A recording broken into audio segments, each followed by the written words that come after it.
to all. To our town meeting members, welcome back. And to our brand new members, a very warm welcome and sincere thanks for your decision to serve our community and represent your precincts. I also want to welcome members of our town staff and members of boards and committees and article presenters who have all joined us tonight by Zoom, as well as residents and other visitors who are watching us on cable television and on wincam.org. Welcome one and all. I'm Heather Von Mering. I am your town meeting moderator. I am joined by the town clerk, Miss Mary Ellen Mannon, who is seated in the room with me. I'm also with me and off camera is staff from the town's clerk's office, the IT director, Mr. Matthew Griffin, town council, Mr. Mina Macarius of Anderson and Krieger, and WinCam staff. We are doing our very best to practice social distancing while supporting the town meeting. Members of the town meeting, any town meeting member who needs technical support throughout the duration of this town meeting, please feel free to use a chat function as a technical helpline, as staff will be monitoring it to support attendees and town meeting members. We will discuss how to get the attention of the moderator shortly. If you have a pen and paper available, I'm going to be providing you 2 phone numbers and an email to also use as helplines if you should lose power, internet service, or are having technical issues. For the town clerk's phone number, you can call 781-721-7130. Again, that's 781-721-7130. For WinCam, both these numbers will reach technical support. You can call 781-721-2050. Again, 781-721-2050. The third option, technically the fourth, because you also have the chat, is townclerk@winchester.us. All of those points of contact are being monitored by staff to support you throughout this town meeting. We will now move to the oath of office. To all of the newly elected town meeting members and also the re-elected town meeting members, I ask you to rise and raise your right hand.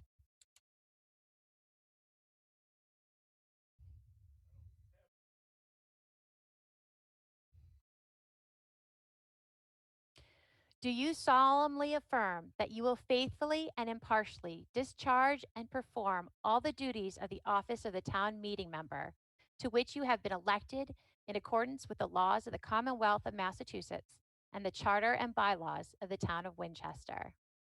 Please say yes, or I do. Thank you. You may please be seated. I next want to highlight some important parliamentary procedures and practices. These practices are employed in service to you, the meeting, to provide a fair and orderly process to facilitate your important decision making. If you turn your attention to the speak button on the bottom right-hand corner of vVoter screen, vvoter.com, where you've just logged in, there's a button labeled Speak in the bottom right-hand corner. Once selected, it will open a drop-down menu with the following options. The first option, Request to Speak. This puts you into the queue.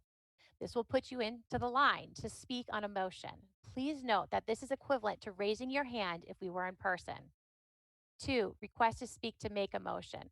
This also will put you into queue, but it also draws attention to me that you are in line to make a motion.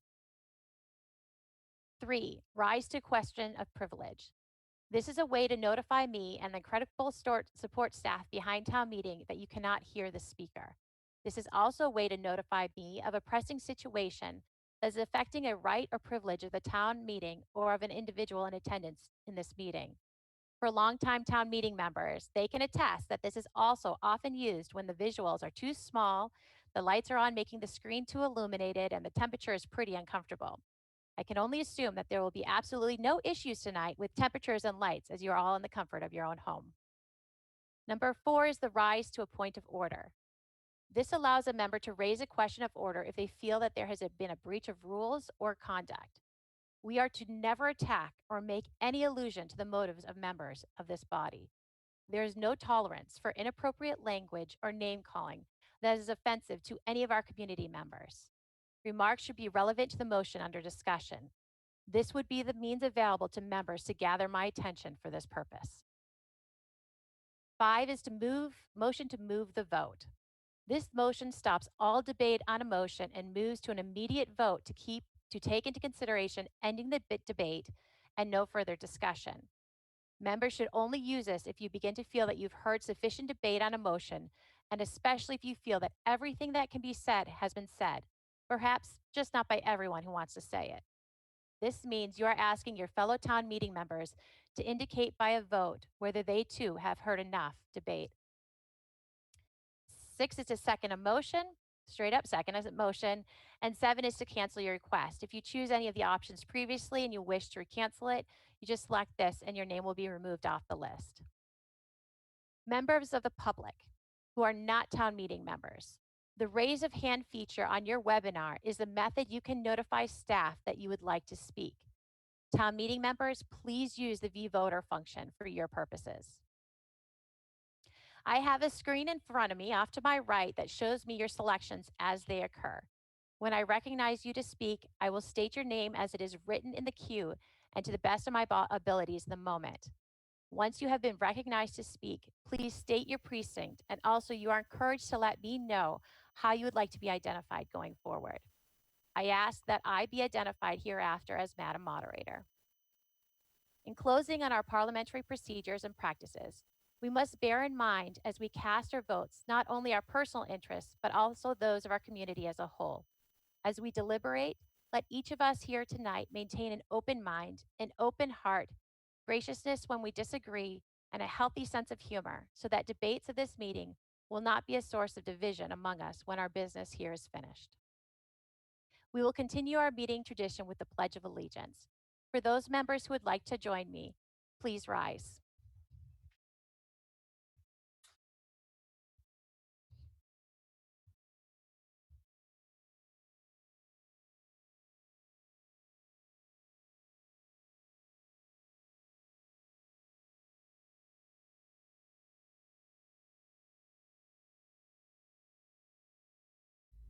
I pledge allegiance to the flag of the United States of America and to the republic for which it stands, one nation, under God, indivisible, with liberty and justice for all. Thank you. You may please be seated.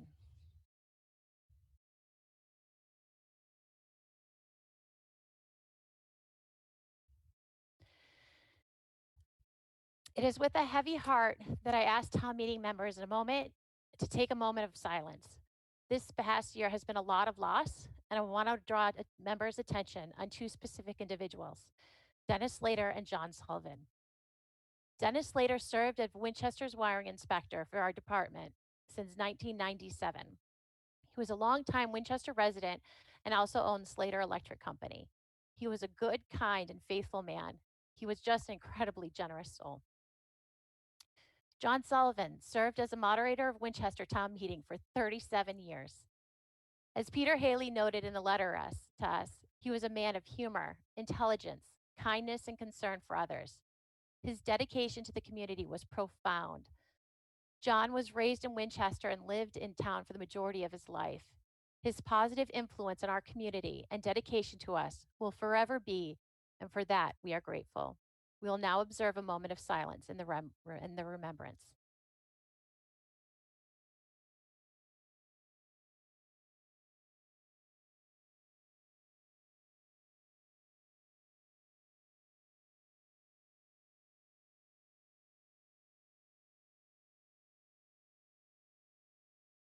Thank you.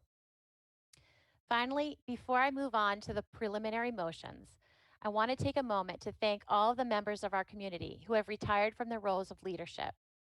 Due to the overwhelming agenda we have before us, it will not permit us to address each one of them individually.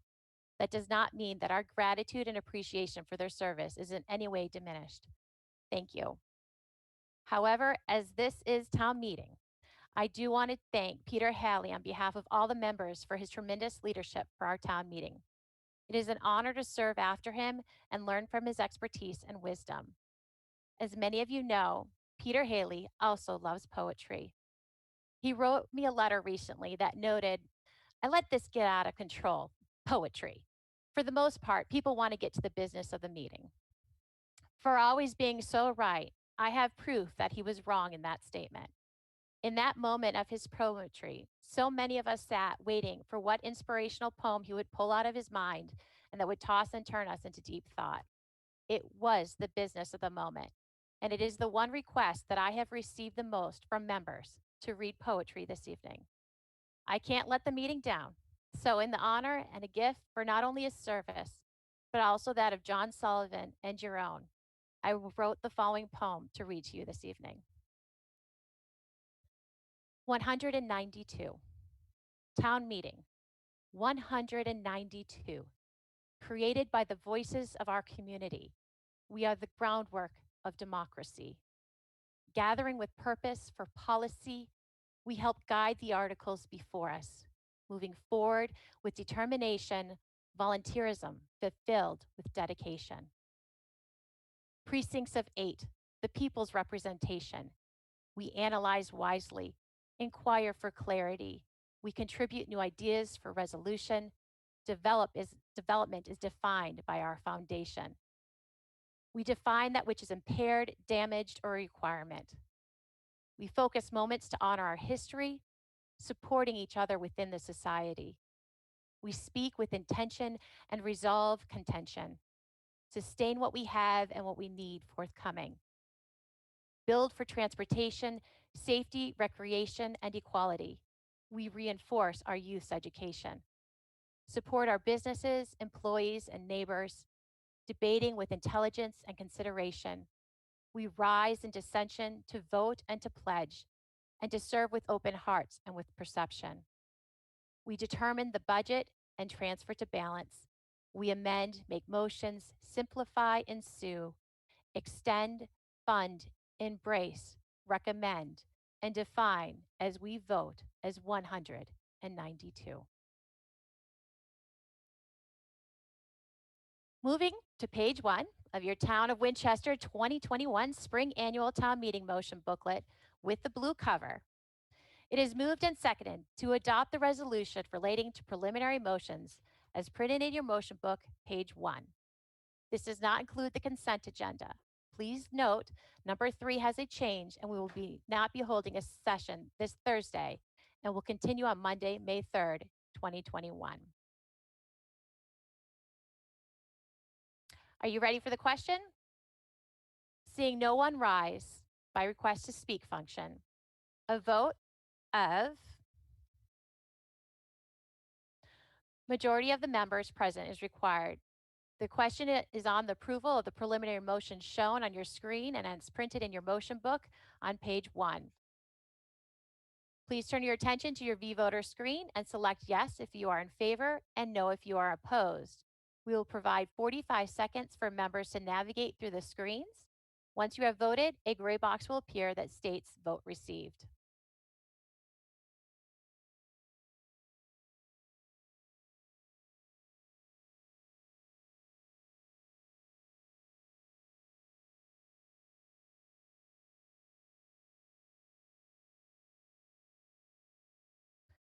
Town meeting members, please hold. We're going to get the right vote up and go back to, we were looking for the preliminary article motion. So give us one moment.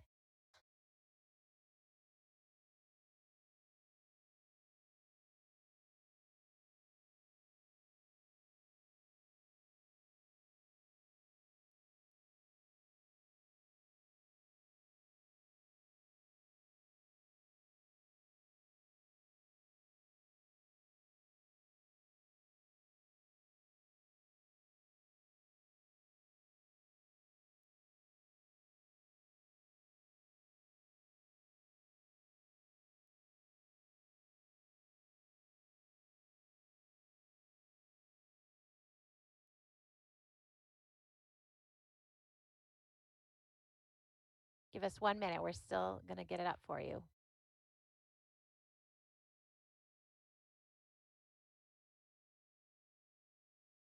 All right, if you turn your attention to your V-Voter screen, it should be corrected. It should say preliminary motions. 1 is for yes, 2 is for no, 3 is up to abstain. And make your selection and then hit vote.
There are 165 in the affirmative and 1 in the negative and 3 abstaining. The affirmative has it and the motion is adopted. We're going to now roll through the precincts and use this as a check feature in the moment. Right now, everyone should be able to see precinct 2 and 3.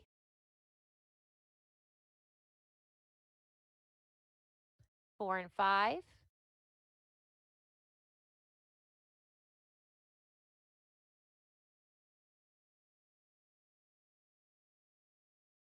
5 and 6.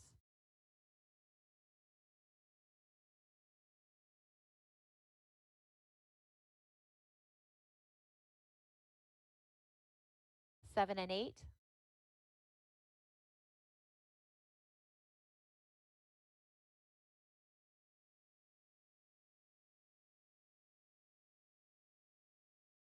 'And precinct 8.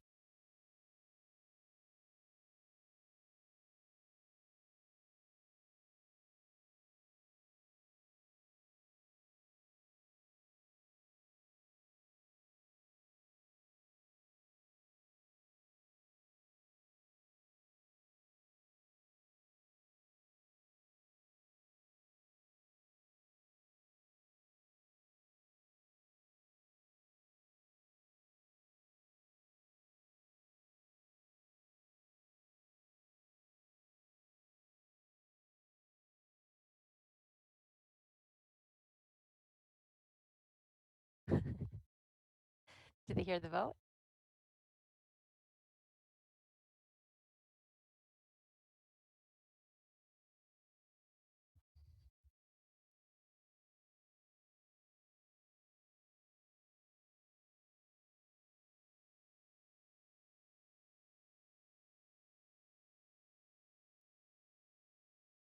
Sorry about that. So let's go back. So just so everyone knows, there are 161 in the affirmative and 1 in the negative. The affirmative has it and the motion is adopted. We rolled through the precincts. And I also announced, and I will do it again, that I have announced that I have appointed Ms. Sam Allison as the deputy moderator to assist me in the conduct of the meeting this evening and for the rest of the town meeting. We're going to move onward now to the consent agenda. I am removing Article 1 from the consent agenda. We are going to take that out first tonight, and the other items on the consent agenda we cannot take up until May 3rd because Section 2.2 of our town bylaws is the appropriation of funds for the future cannot be taken up until the first Monday of May. So moving onward, we are going to move to Article 1.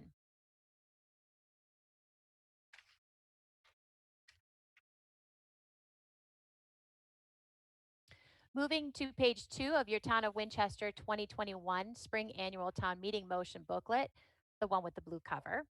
It is moved and seconded to that the report of the Town Officers and Finance Committee be received and filed as shown on your screen and as printed in your motion book too.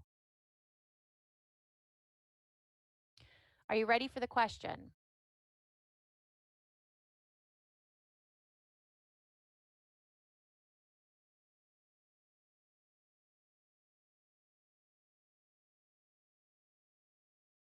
We have a point of order. Mr. Chris Nixon.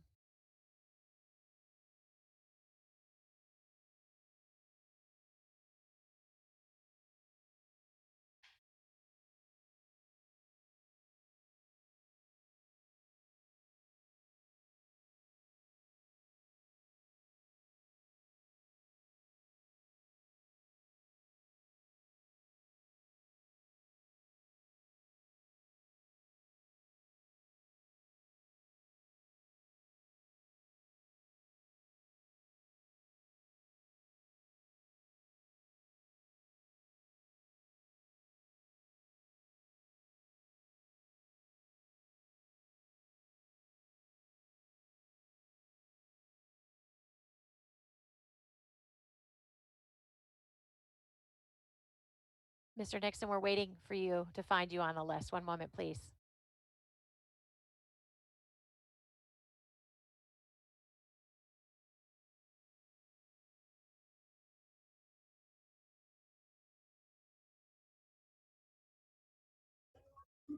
Can you hear me, Madam Moderator?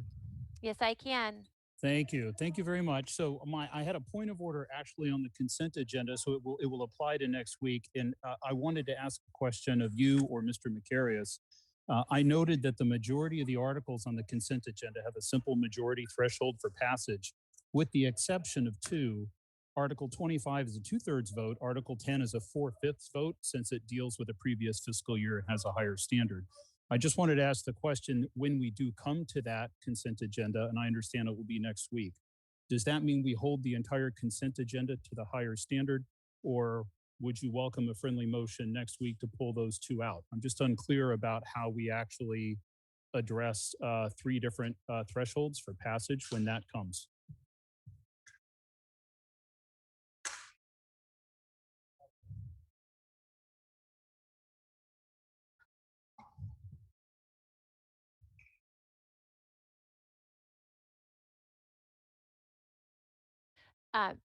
Mr. Nixon, thank you so much. My plan was to pull specifically Article number 10 out and do it as a separate vote. Great, I appreciate it. And then Article 25 then also is more than a simple majority. Would that be handled similarly? That's a 2/3. Given that, I do not think, I did not plan to pull that one out separately. But yes, if they're all together, then it would require a 2/3 vote. Okay, thank you. Yep.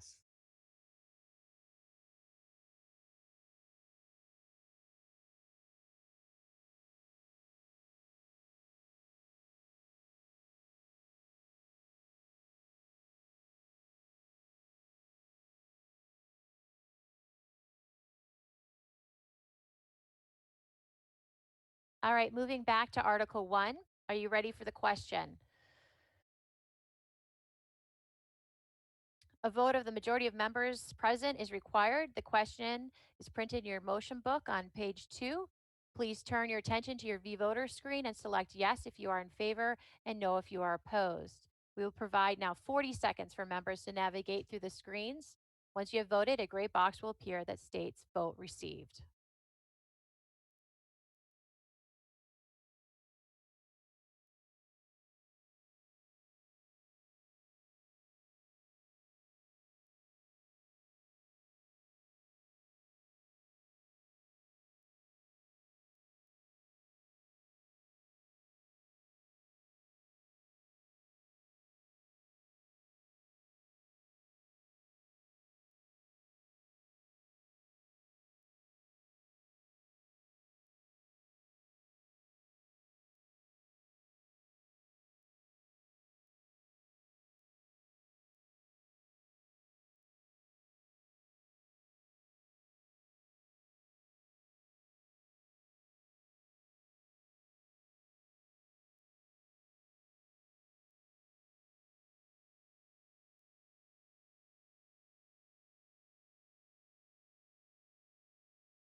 There is 169 in the affirmative and none in the negative. The affirmative has it, and the motion is adopted. Thank you. There was a request from a town meeting member for me to now read the motions. Is there a second? Hearing that there's a second, we have to vote. I will start reading all the motions here forward for town meeting members. Thank you.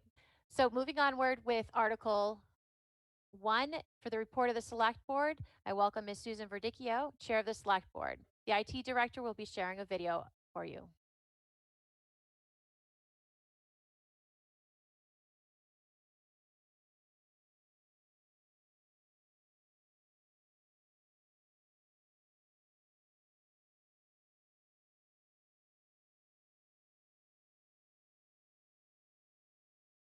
Good evening, Madam Moderator and town meeting members. I'm Susan Verdicchio, Chair of the Select Board. And on behalf of the board, please accept this report and update on ongoing projects and priorities as we review the past 12 months and look ahead to the future. While the pandemic leads us to once more meet remotely, it is good to see you all again and conduct town meeting in this format. We thank Town Clerk Mary Ellen Lannon for once again laying the groundwork for this town meeting. And we congratulate our first female town moderator, Heather Von Meering, and wish her every success as she begins this new role.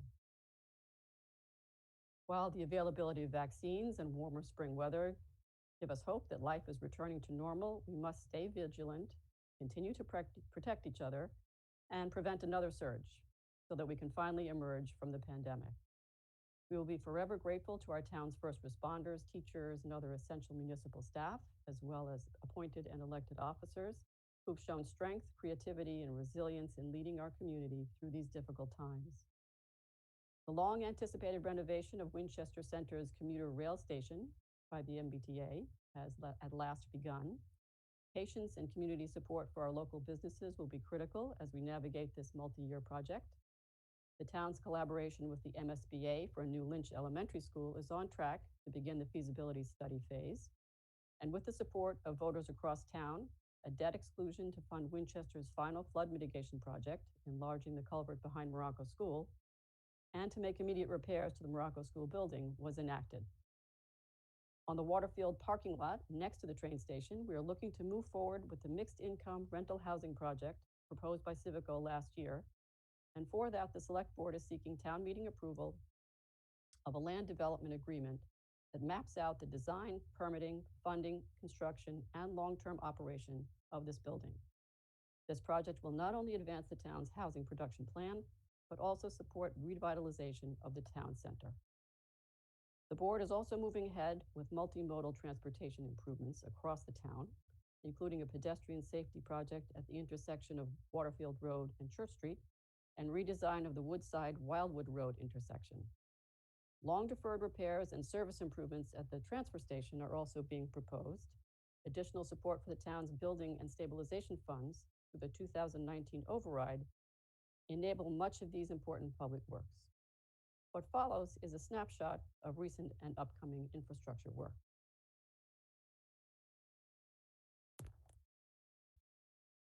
In the category for water, sewer, and drainage, bridges, and flood mitigation, the large drainage project off Wildwood Street and reconstruction of the historic Waterfield Bridge are both complete.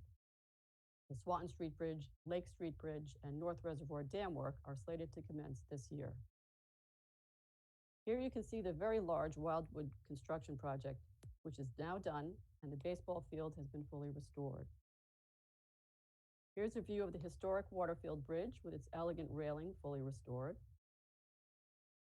And here is the Main Street Bridge, showing the worsening deterioration that is in serious need of attention. The Swanton Street Bridge project is mainly to widen the bridge opening under which the Aberjona River flows. This is to mitigate flooding. And we will also install a dignified railing befitting the surrounding residential neighborhood. In the traffic and transportation category, traffic calming measures at Highland and Main, multimodal safety improvements at McCall Middle School's front and Manchester Field entrances, along with 2 bike crossings, one on Waterfield Road and one on Mount Vernon Street downtown, have been completed.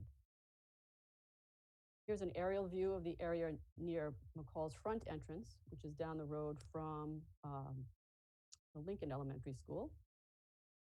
And here's an aerial view of the crossing on Mystic Valley Parkway behind McCall near Manchester Field. For school projects, as we look ahead to a new Lynch, some immediate life extension repairs will be made to Morocco School. First, to the main electrical system, which is original to the building that opened in 1967. To members of the meeting, unfortunately, we do not have the slides at this moment. We're going to reset it with the slides. My apologies.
In the moment, we're going to move to the next report and come back to the select board's report. And we are going to do some magic behind the scenes here for everyone. So moving onward, we're going to hear from the Finance Committee, Mr. Enzo Roscinato, the chair of FinCom. Thank you. Great, thanks, Heather. Can you hear me okay? Yes. Okay, Thank great. you. I'm gonna try to do a screen share. Can you see my white slide? Yes, the members can see your slides. Perfect. Thank you. Great. So good evening and thank you to the town moderator, select board, and town meeting members and staff. For those of you who don't know me, my name is Enzo Roscinato and I'm the chair of the Finance Committee. FY21 has been a long and challenging budget cycle, but I'm looking forward to a great spring town meeting. As part of that kickoff, I wanted to spend a couple of minutes touching on FY21 as well as previewing some points from the FY22 budget process. So FY21 has been an unprecedented year, but we're finally seeing some signs of positive hope since we met last November. The CARES Act funding has covered most of the cost impacts from COVID that were required for schools and general government adjustments.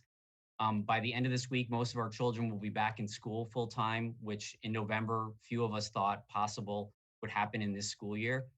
And also promising was that at Fall Town meeting, we had put aside a large reserve fund allocation for several major contingencies, and the vast majority of those funds have not yet been needed.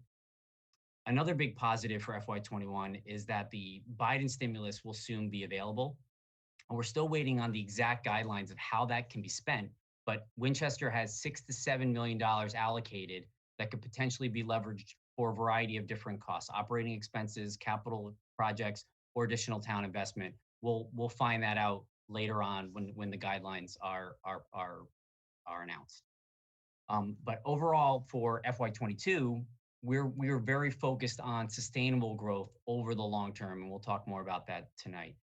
The $1.6 million that was remaining from the FY20 override will be allocated in FY22. So going forward, future expense overages are going to come directly from free cash, and that's going to begin impacting our operating reserve. So we'll get more into the budget as part of Article 20, but I wanted to provide a high-level preview of where Finance Committee ended up tonight. So by far the largest expense driver from last year comes from contractual increases across the various employee contracts that have been committed over the last couple of years. Here we see that more than half of our year-over-year increase comes from step and cost of living increases. And it also highlights that the vast majority of the budget stays constant and unchanged year after year. You know, salary is over 80% of our municipal and education budget. We have very little attrition and reduction in staff. Operating expenses grow, the expense piece grows very little year to year. Health insurance, pension growth, those are already largely decided or controlled by external factors. So the largest area where we can affect budget growth is by watching additional headcount growth. And that's where Finance Committee spent the most time analyzing and prioritizing. So in total for FY22, the town manager recommended adding 10 new roles as seen here. Finance Committee dug deeply into each one of these new roles. We needed to understand the rationale, the cost, and the impact of adding them. And to be clear, each one of these roles individually would be great additions to the town. They'll bring certainly bring value and services to Winchester residents. However, we can't just weigh each role on its individual merits. We have to gauge across the entire budget. And I'll tell you, this is a very difficult position for Finance Committee, as the overall need is always greater than what the budget allows. We know that capital wants more funding, schools want more funding, the general government wants more funding each and every year. So there's always more government services that we can offer as a town. But we can't make those decisions individually. We have to look at the larger picture of what expenses we can afford given our revenues. And in the end, Finance Committee recommended adding 7 of these 10 positions. We didn't fund the sustainability director and 2 added elementary teacher roles. Those decisions were not made lightly, but only after deep analysis and relative comparison versus these other roles on this list. I'll provide a lot more background on that as part of Article 20. Ultimately, it's up to town meeting to determine where best to draw that line and choose or choose a different priority. We're happy to offer our detailed analysis of why we made the choices we did. And our conclusions, we chose to prioritize the timing of the next override to ensure that we can deliver on town needs, not just this year, but well into the future. So why is it important to delay an operating override? And two key reasons I really wanted to highlight this first evening of town meeting. The first is around the override timing with Lynch. As you know, we had a debt exclusion for the Morocco culvert and school repairs on the ballot this past March, which passed. And the expectation is that Lynch will require another debt exclusion sometime late next year or early 2023. That timing is still slightly TBD, but that's generally where we expect that debt exclusion to hit. And in order to avoid an operating override to coincide with that same Lynch debt exclusion, it's critical that we stretch to make it to the FY25 budget cycle, which means an operating override in March of 2024. All right, so that'll spread out the ask of the town taxpayers, so they those two overrides don't hit in the same year, have to be voted at the same time. But it also increases the amount of time between the FY20 override and our next one. And that gets us to the second reason why we recommended this path. So, Winston Churchill once wrote that those who don't study history are doomed to repeat it. So just because we need or want an override doesn't mean it will pass. And historically, Winchester has a very fiscally conservative tradition. Now, occasional overrides that are properly thought through and spread out have passed clearly, as you can see here by this timeline. But looking back, even within the last 20 years, there's been two examples of operating overrides that have failed. And if you notice, they both came too close on the heels of the previous one. And a failing override can have a real impact. Our last override was in FY20, it passed successfully. And at the time, there wasn't really that much focus on the alternative because it was widely assumed that it would pass. But what if it had failed?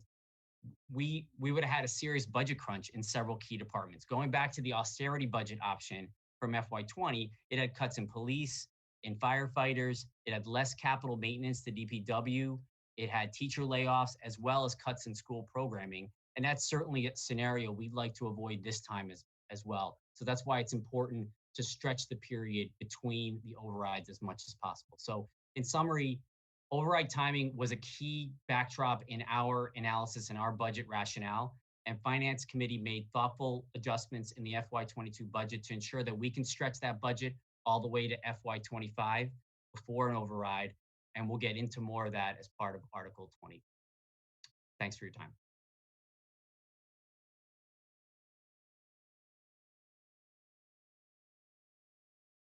Thank you.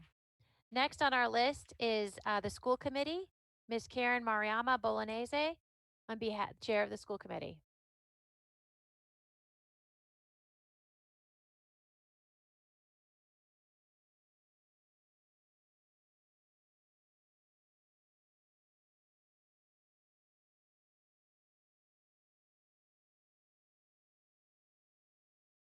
Hi, I'm Karen Mariama Bolognese, Chair of the Winchester School Committee. Hi, I'm Michelle Bergstrom, Vice Chair. Tonight, we'll update you on our unusual school year, which has required all of us to be more flexible than ever before. Since last fall, we've been running two school models, hybrid and fully remote. In March, though, the state mandated that all students return fully in person 5 days a week. Our staff turned this challenge around in just a few weeks, and we welcomed elementary students back April 5th, many from full remote. We will still run the full remote model until year end for those who need it.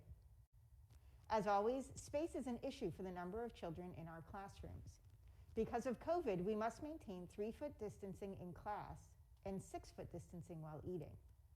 Some students have had to go to different schools for the rest of this year, as we can only fit so many students into our classrooms. We're all still wearing masks. Sports have many more safety rules in place. We're still dealing with quarantining, but we're all making sacrifices and we're making it work. We're planning for a normal fall opening of school. The major driver of our 4.06% year-over-year increase is for personnel.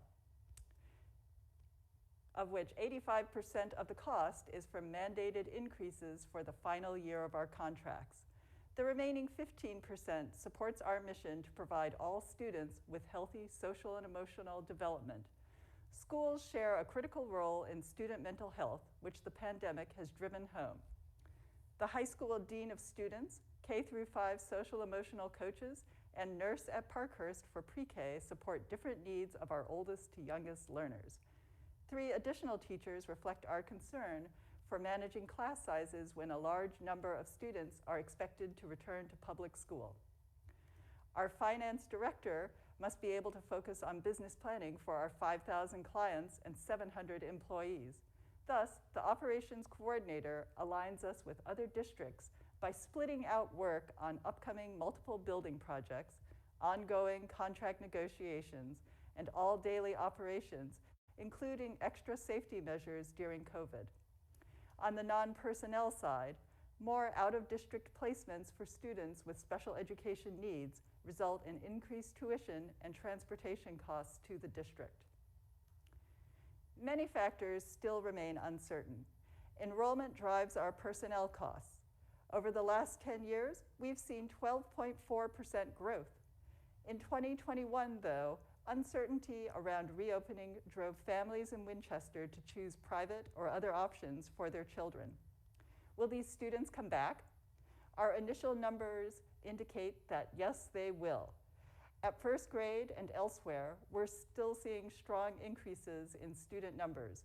Based on this bounce back effect, summer move-ins, and enrollment numbers at McCall and high school that match pre-pandemic levels, we believe we'll see our enrollment increase in line with historical trends. This drives our staffing numbers. Also, state guidelines around distancing have not yet been released. Our youngest learners are unlikely to be vaccinated by fall, and community COVID cases continue to rise. If we still have 3-foot distancing in the fall, we will face space constraints and may have to add sections or use technology to stream some middle or high school classes. Funding from the federal stimulus, Chapter 70, and CARES Act are opportunities, but we do not yet have firm numbers or a timeline. We thank you for providing funding for the feasibility study to replace the Lynch School. The MSBA advanced Lynch to the feasibility phase in February. This entails identifying the most appropriate educational design of the space at the most affordable cost. We can expect to share the cost with the MSBA with a vote on this in early 22, groundbreaking in 24, and opening in 25. We will address the Morocco life extension in Article 19.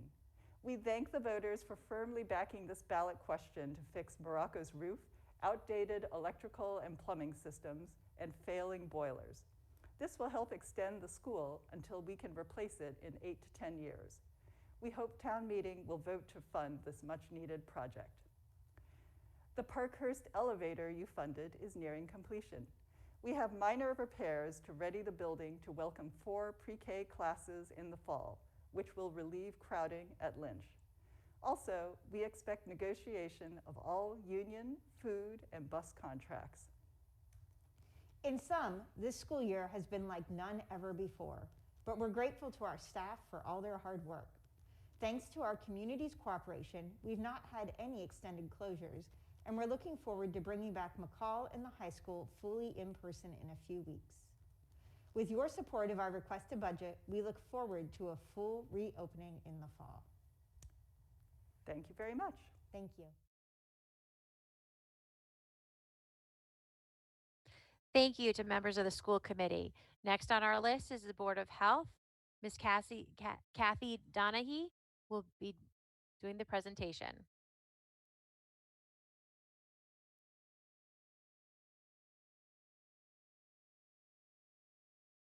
It is pre-recorded and will be on your screen shortly.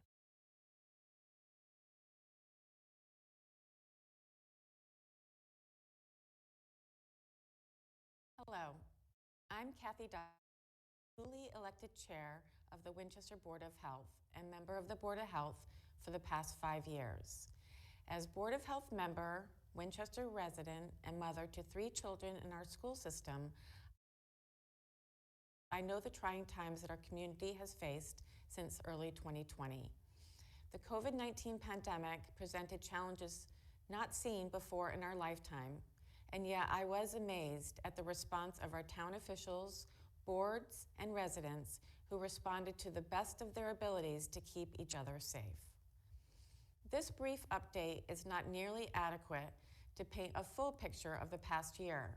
However, it is important to emphasize that the Board of Health and Health Department team have worked tirelessly to contain the spread of COVID in our community and continue to do so.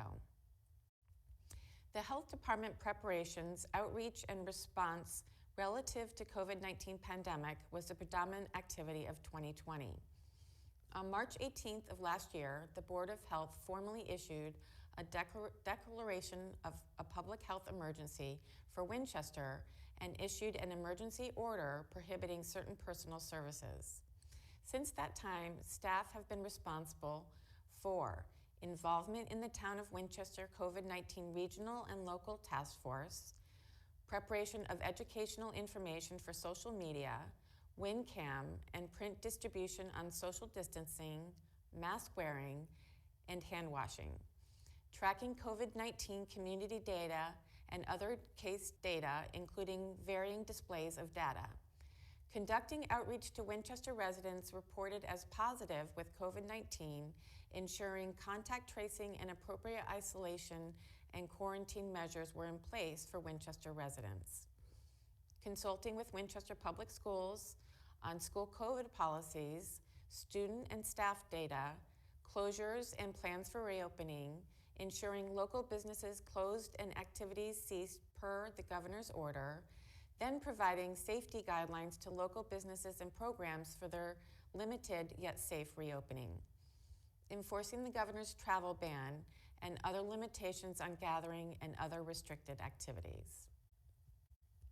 In order to contain the spread of COVID-19 in Winchester, the Health Department followed up on a total of well over 1,200 confirmed COVID-19 residents and their numerous close contacts, and had offered guidance and consultation to countless more working in Winchester.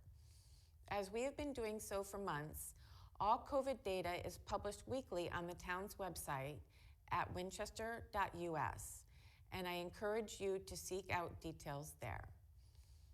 It is important to note that the Health Department has offered limited COVID vaccination clinics and continues to offer COVID vaccinations for homebound residents. If you or a family member cannot physically leave your home to receive a COVID vaccine, please contact the Health Department at 781-721-7121, and please don't forget that we have an ongoing COVID testing available weekly at Town Hall. Again, check our town's website for more details on community testing, and we strongly encourage you to get tested, even if you haven't been away or gathering with people outside of your household this past week. This week, testing will be offered on Tuesday and Thursday, and Winchester students test free. The past calendar year was a challenge for town government and Winchester residents, and we all had to meet the demands that COVID-19 presented. The focus shifted from routine delivery of mandated services and permitting to activities revolving around the prevention of the spread of COVID. Some mandated activities did not stop, however, and the Health Department worked to provide the following. We continued routine inspection activity for all food establishments and provided COVID safety protocol information as restrictions in our state changed due to the pandemic. We continued permitting services to the public and shifted to an almost all electronic delivery of services. Permitting for fill placement, dumpsters, demolition, and permits for the transfer station continued to be issued. We offered one household hazardous waste day last October and collected over 10,000 pounds of waste. Additionally, we continued to partner with the U.S. Wildlife Service for Canada geese control and continued with mosquito control and surveillance services from the Mosquito Control District to combat the impact of mosquito-borne diseases in Winchester, specifically West Nile. It is important that we highlight the continued strong collaboration between the health department and school department for the 12th year to provide flu clinics. Clinics were held in each of the 7 school buildings during the day, and over 1,000 students were vaccinated against the flu. Due to COVID and the hybrid student schedule, each school required 2 visits from the health department team to vaccinate both cohorts. Over 400 students, school staff received flu vaccinations as well. Additionally, the health department held flu clinics to the general public safely. We offered 4 clinics at the Jenks Center, as well as office appointments and home visits, and vaccinated over 1,300 people. The important work of the Winchester Coalition for Safer Community carried on as well. Dot Butler, Community Health Program Manager for the Health Department, and the Coalition's co-leader, Morris Sullivan, and Krista Russo, adapted monthly coalition meetings and services to provide an online format for educational and prevention programming that addressed the many of the issues that the pandemic emphasized, such as depression and anxiety, and the overall mental well-being of our community. Additionally, the coalition continued to offer Interface, the free mental health referral service for residents. This service to connect residents with mental health professionals proved vital for many, as we saw the demand increase during the pandemic over the last year and into this year. We will continue to offer Interface through 2021 and hopefully beyond. We would like to thank the John and Mary Murphy Foundation, the Cummings Foundation, Beth Israel Lahey Health, Winchester Hospital, and Mbta for their support of this important community service. Upcoming health department events include Household Hazardous Waste Collection Day, Medication Collection Day as well. We have all faced challenges not seen before in our lifetime, and yet I can see the light at the end of this long tunnel. COVID vaccination clinics are available in our state to anyone 16 years and older, and the board strongly recommends that all residents consider getting vaccinated and follow public health guidelines. There are many that we wish to thank for all of their hard work, volunteer time, and dedication to Winchester. Thank you again for your cooperation and willing to keep each other safe.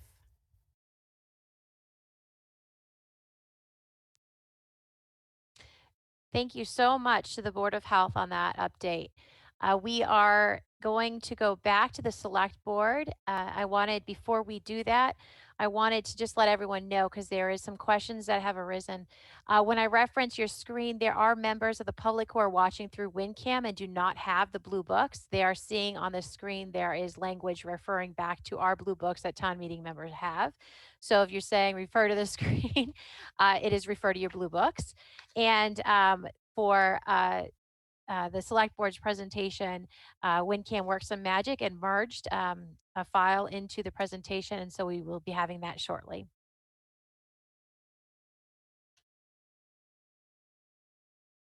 You can give us just 1 minute to get it all loaded into the computer. Thank you so much for all your patience, everyone.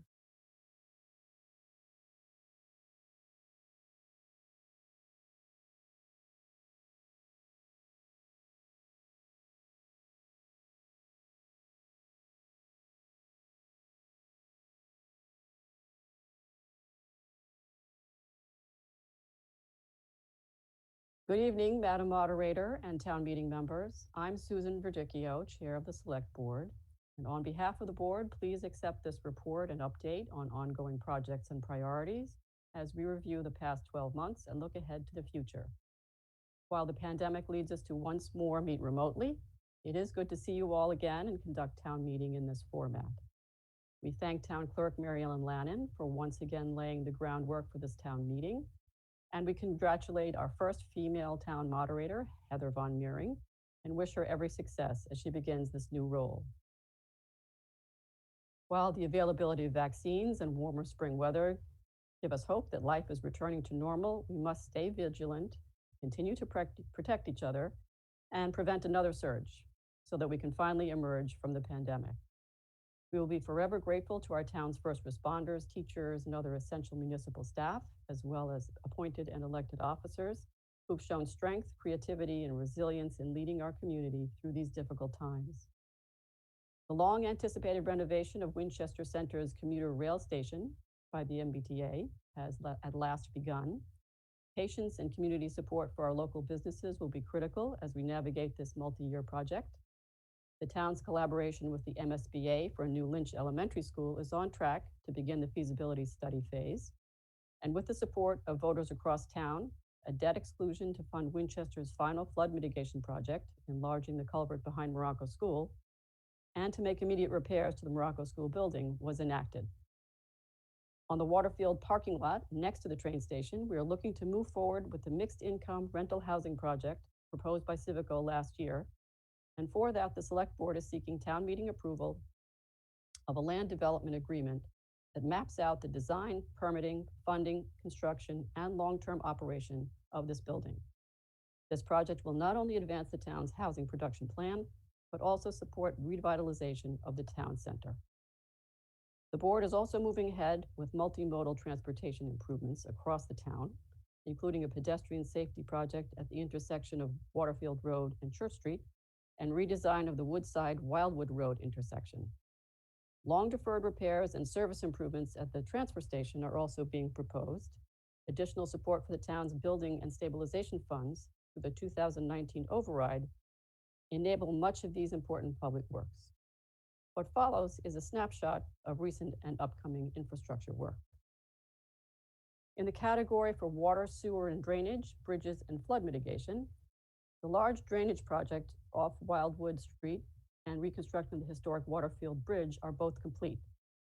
The Swanton Street Bridge, Lake Street Bridge, and North Reservoir Dam work are slated to commence this year.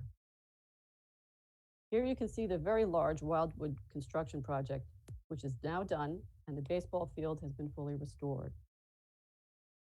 Here's a view of the historic Waterfield Bridge with its elegant railing fully restored.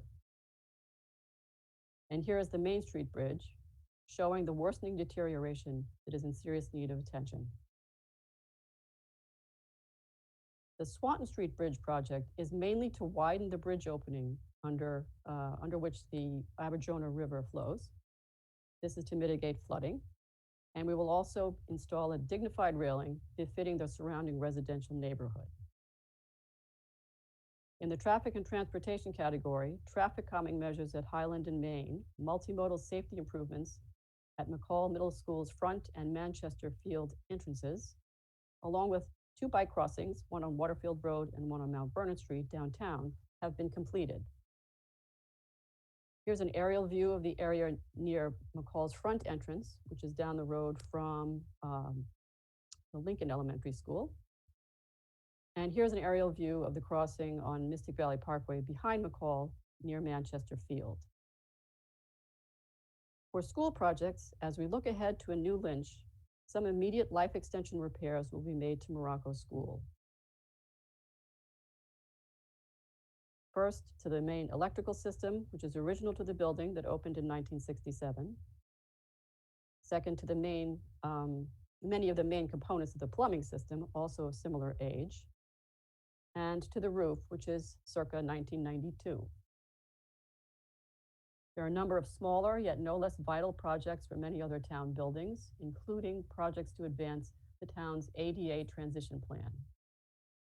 And finally, a long deferred improvement at the transfer station, including demolition and improvement and cleanup, of the incinerator building, much needed staff facilities, and service improvements for recycling, composting, and food waste collection are set for design and engineering. We thank many of you for supplying input and comments as these many projects are planned, and please know that information about any road closures or other updates on these projects will be on the town website in the coming months. Thank you.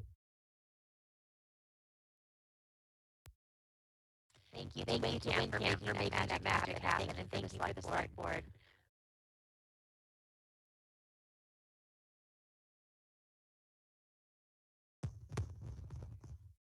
Test, 1, 2, 3.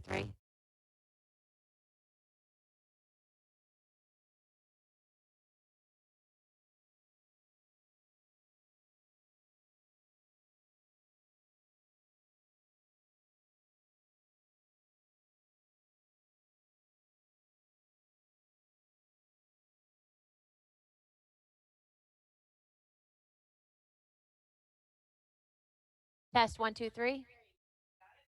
All right. We're in for an adventure this evening, everyone. Thank you to the select board for that report. The remainder of the reports, along with the one shared just now, are on file and available at winchester.us. Moving to page 3 of your Town of Winchester 2021 Spring Annual Town Meeting Motion Booklet, and with the blue cover. It is moved and seconded that the report of the planning board be received and filed as printed in your motion book, page 3. Are you ready for the question? A vote of the majority of members present is required. The question is on your screen at vvoter.com and is printed in your motion book on page 3.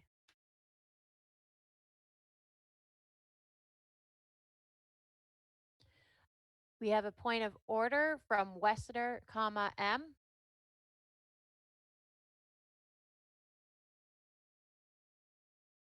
Can we elevate Wessner from precinct 5?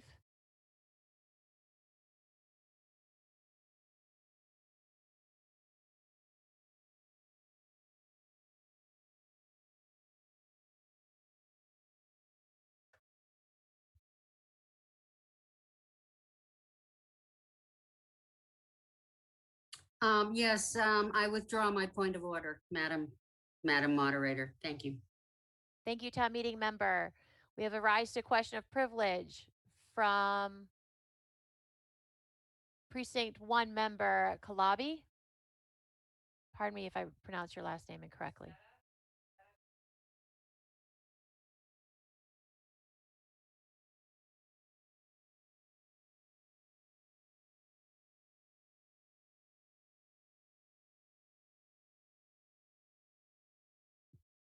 Sorry, that point of order has expired. That had to do with not being able to see the select board members' slides.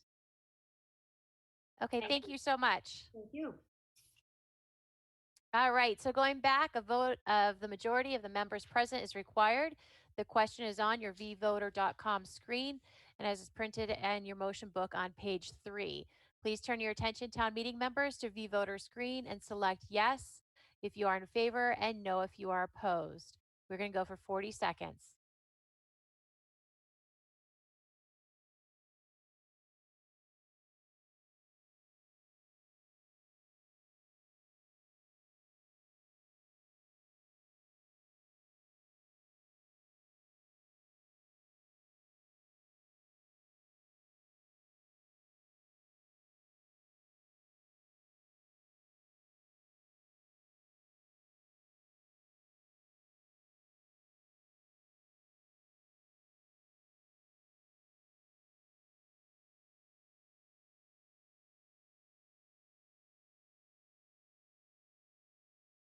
There are 160 in the affirmative and 4 in the negative. The affirmative has it and the motion is adopted. Thank you. For the report of the planning board, Mr. Diabgirius, chair of the planning board. The IT director will now be sharing a video.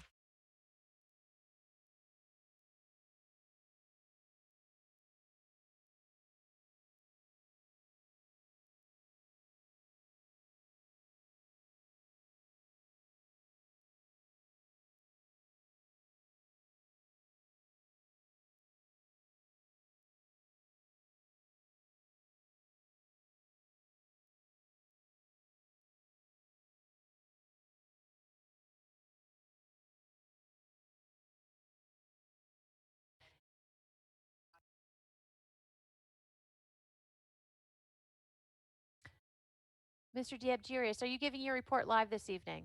No, I recorded it last Thursday, Madam Thank you. Moderator.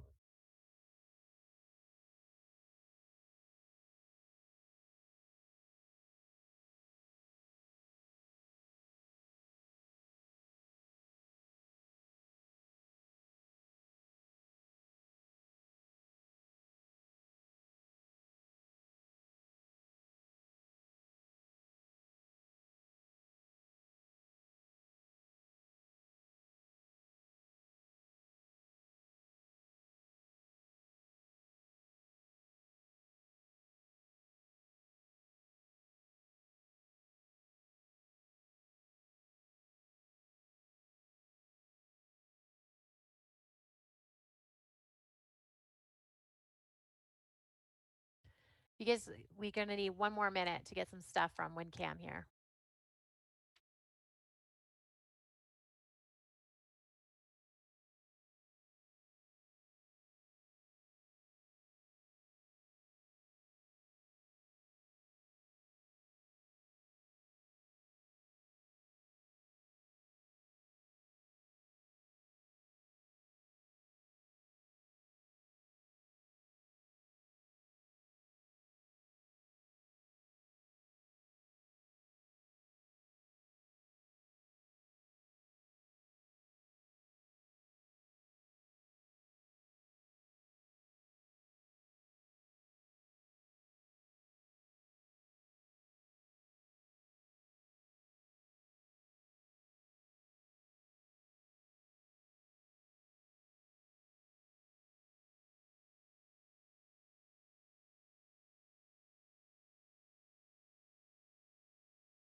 It's being loaded onto the server now for all of you.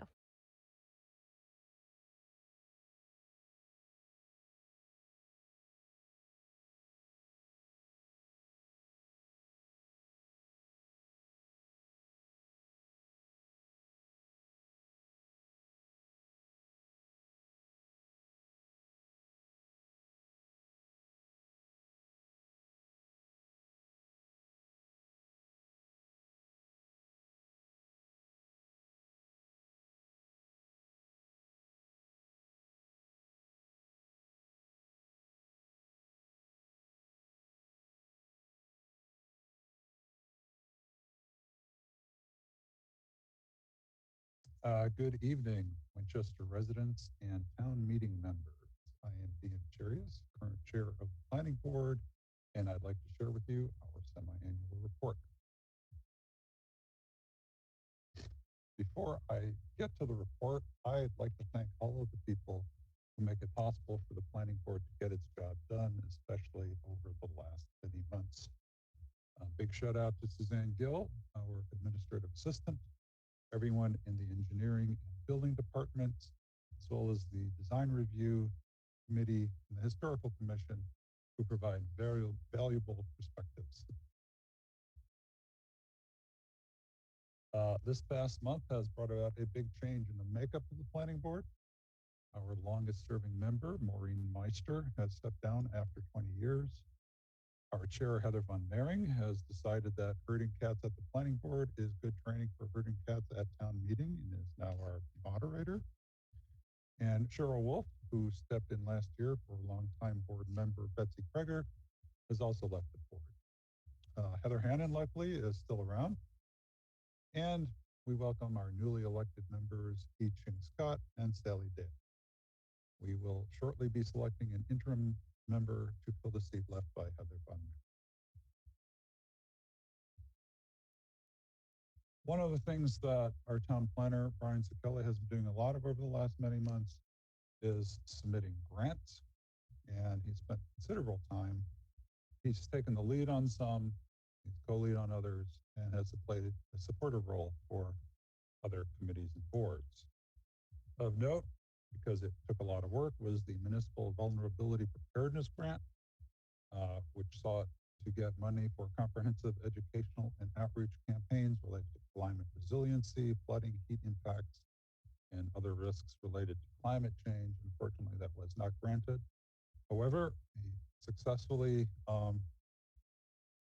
had some successful grants related to COVID-19 relief to local businesses. It was a micro enterprise grant and the shared street grant with co-led with engineering, which provided for money directly to businesses, as well as the Jersey barriers, the heaters, and the card for the barriers that you've seen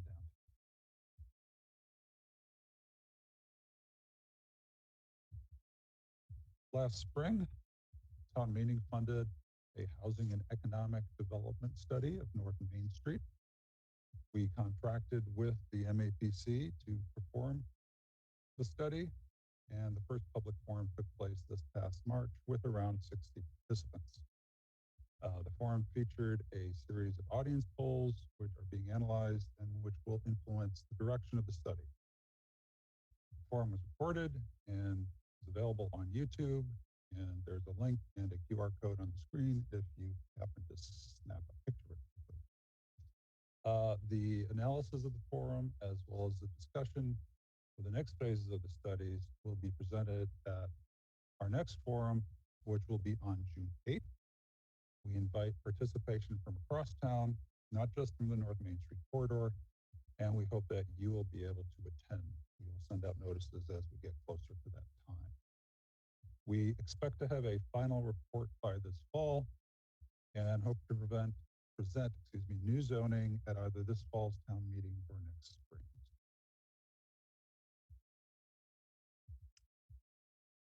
The turn of this year saw the enactment of significant legislation designed to reduce the barriers to construction of new residential housing. It's known as the Housing Choice and Mbta Communities Act, and its keystone piece is reduction of the threshold required to pass certain types of zoning from 2/3 to 1/2 at town meeting, and similarly for town boards for certain types of special permits. There are a number of guidelines as to what type of zoning gets this sort of relief.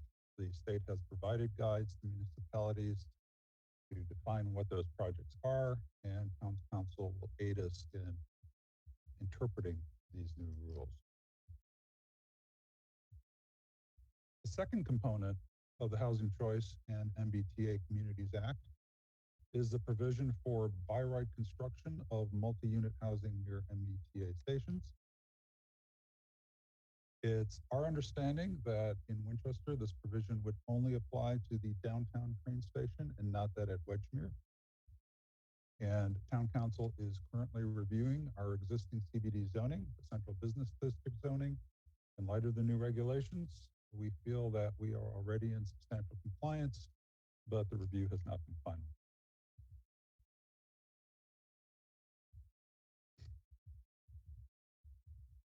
Every town meeting, the planning board comes before you and essentially tells you what you already know. Housing prices in Winchester have risen dramatically over the last 15 years.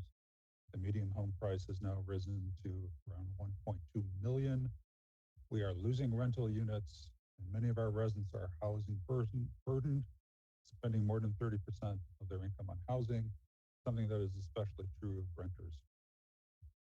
Like most communities in Boston, we have an oversupply of 3+ bedroom homes with a large reservoir of unused bedrooms. We are in desperate need of smaller, more affordable units.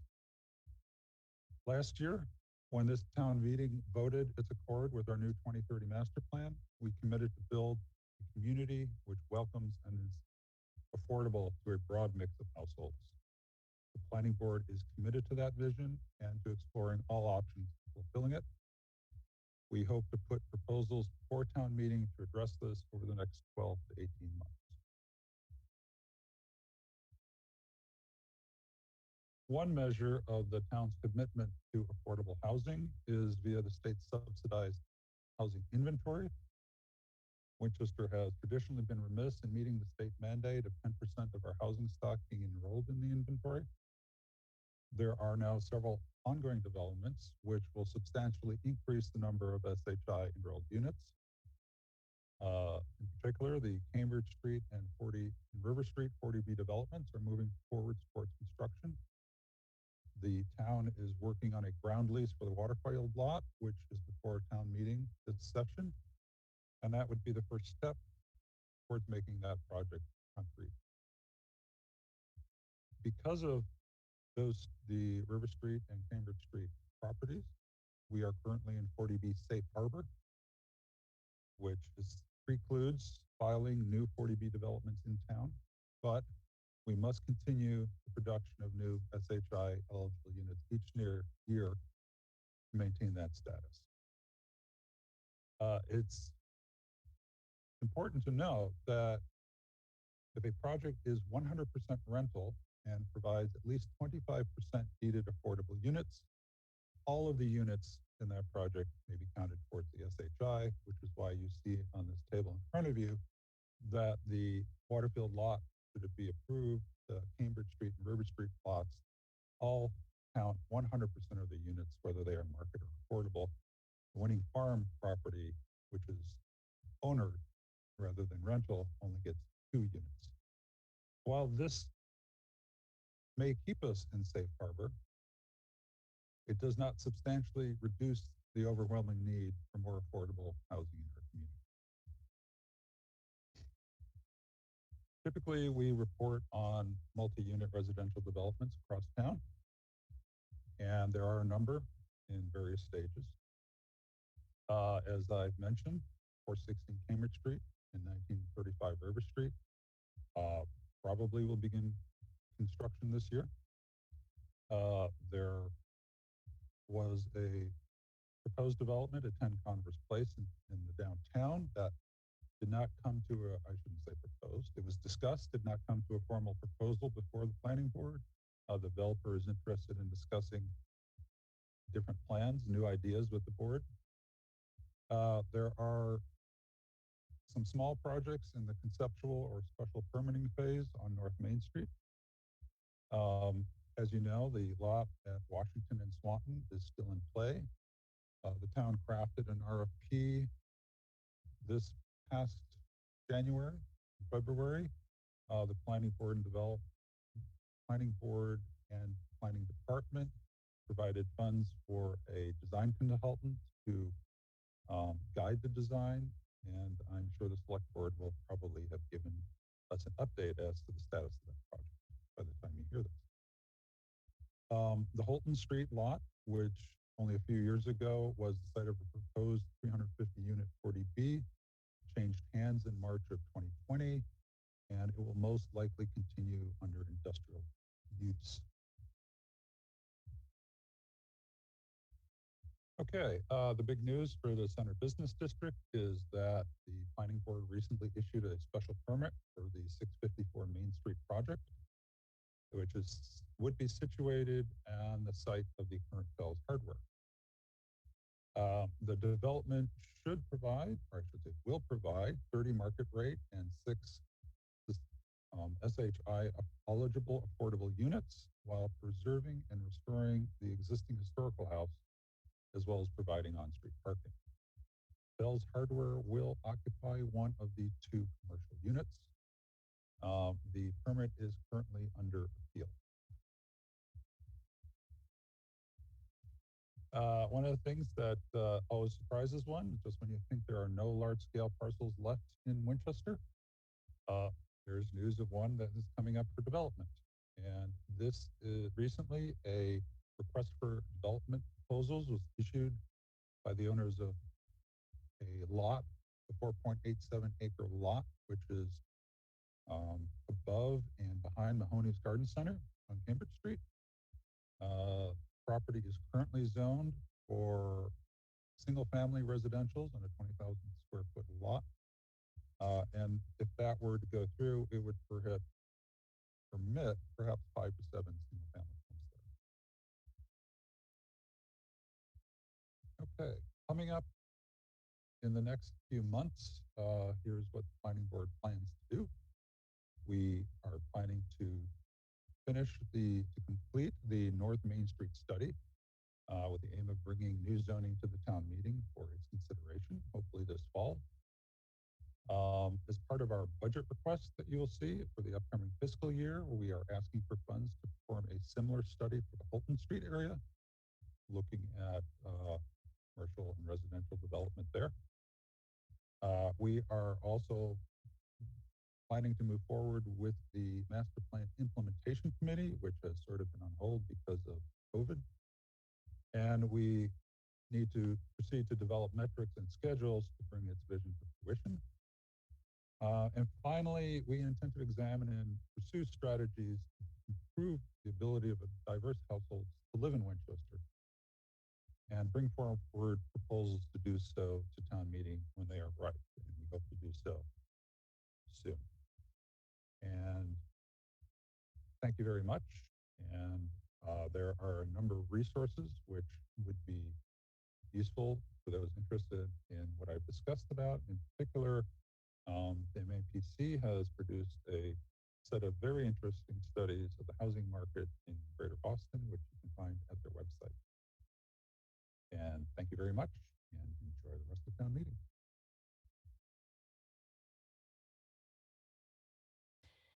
Thank you. The report just shared by the planning board is on file and will be available on the town's website at winchester.us. Moving on to page 4 of your Town of Winchester 2021 Spring Annual Town Meeting Motion Booklet with the blue cover. It is moved and seconded that the town approve Article 3 as printed in the warrant, except that the graphic therein shall be placed with the following graphic that is shown in your booklet. Proponent of the motion, Mr. Brian Zucchelli of the Winchester Planning Department.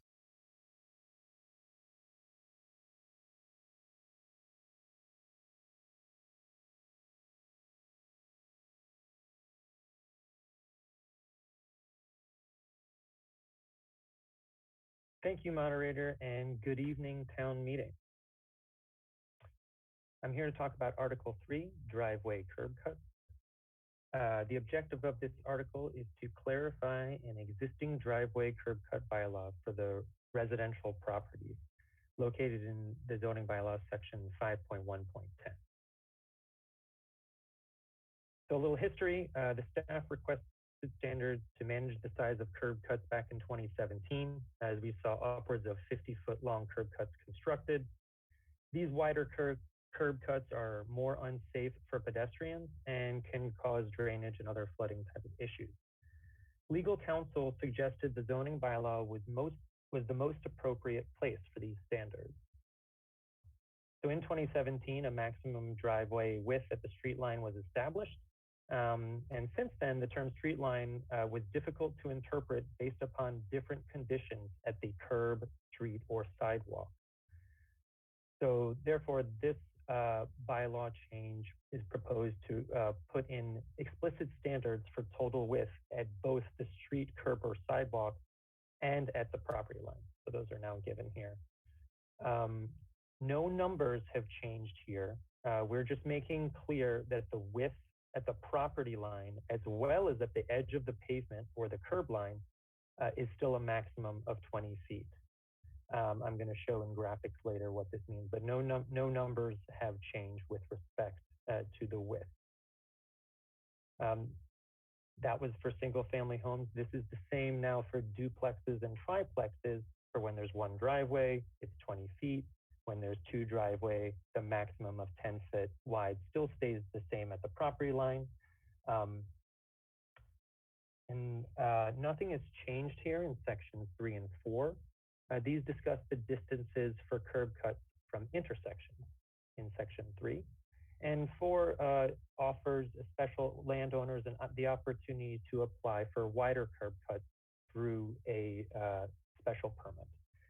Section 5 was added actually on the floor of town meeting in 2017 and is now recommended for deletion by legal counsel as this is redundant to the pre-existing non-conforming provisions in the bylaw.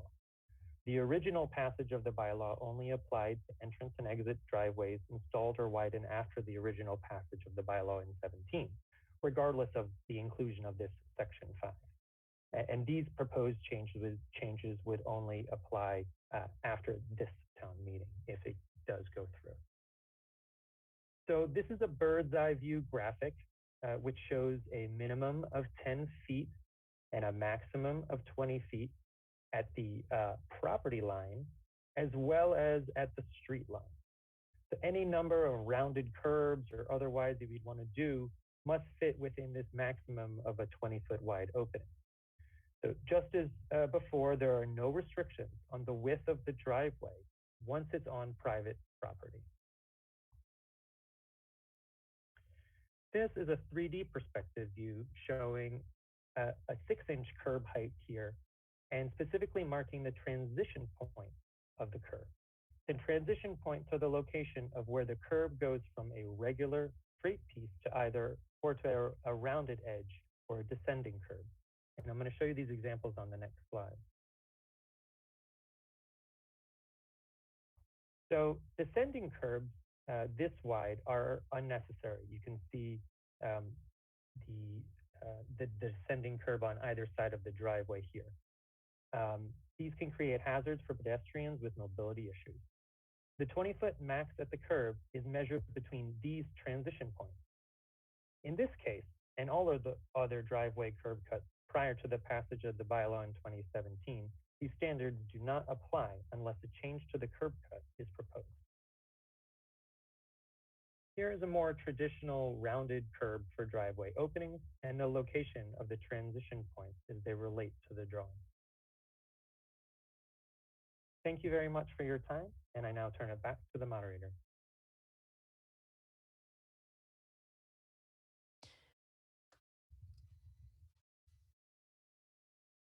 Thank you. Further on the question, do we have any recommendations for town meetings consideration from any boards or committees at this time? Those chairs, if you do, will you please use your speak button at this time to notify us?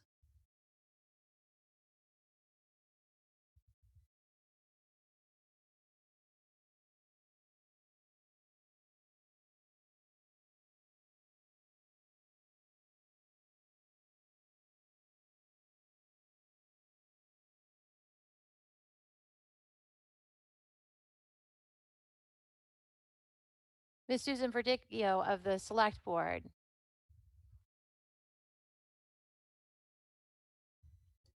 May we have your recommendation? Oh, can you hear me now? Yep. Thank you, Madam Moderator. The Select Board voted to recommend favorable action on this article. Thank you.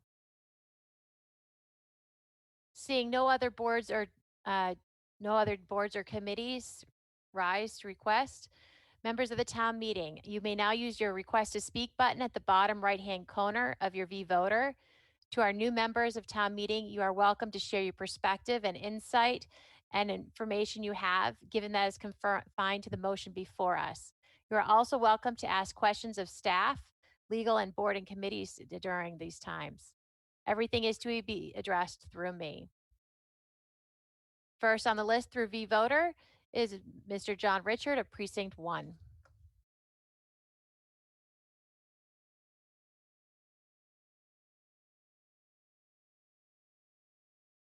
Hi, this is John Richard of Precinct 1. Through you, Madam Moderator, I have a question for the Town Council.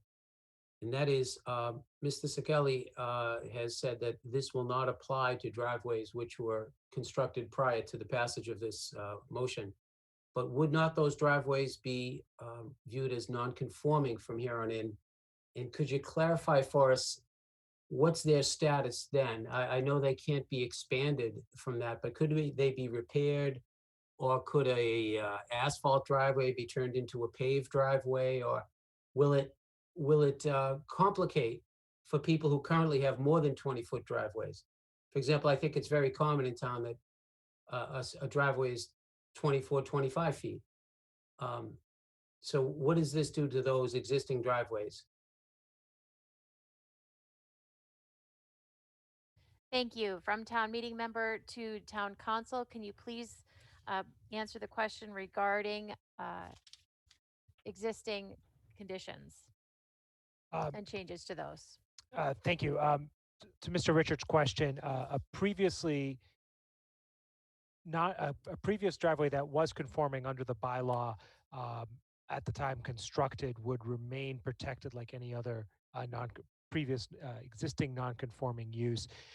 The removal of Section 5 doesn't really alter that one way or another.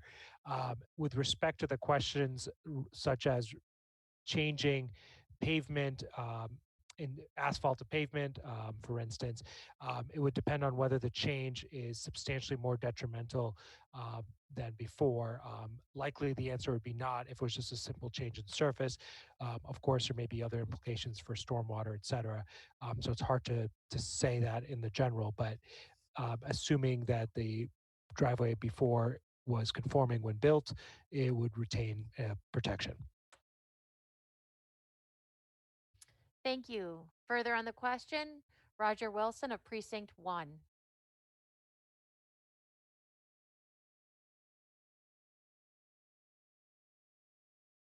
Through you, Madam Moderator, to Mr. Brian. The question on the illustration, the driveway apron as proposed is on an angle to the sidewalk, and I'm wondering what the slope in such an application would be. It doesn't appear typical to how driveways are typically sloped down um, where the where the apron would be wider than 20 feet. Thank you. To the town planner, through me, can you please describe in the illustration the driveway apron angle on the sidewalk? Sure. So there's two views here. I wish I could get that back up, but the bird's eye view is different than the perspective view. So I'm kind of interested in which one you're talking about. But there is I'm no talking slope. about the first one. So there's no slope related to that in that graphic. We're not talking about slopes. We're talking specifically about how wide the curb cut is and where to measure that width. If you give us one moment, I'll pull up the image. Well, the IT director will pull up the image. But the short is that we're not measuring slope or angle Okay, of any kind. So it's flat all the way across until you get into the apron. One minute. We'll pull up. Yeah. Excuse me. I'll pull up the image for you. Mr. Wilson, I can actually tell you that I think what you're seeing is it's actually a 2D view and not a plan. And that's why you're seeing the slopes. So the raise is 6 inches and you're seeing that. That is where the confusion is coming, but we'll pull up the video and I will ask the town planner to describe what you are seeing.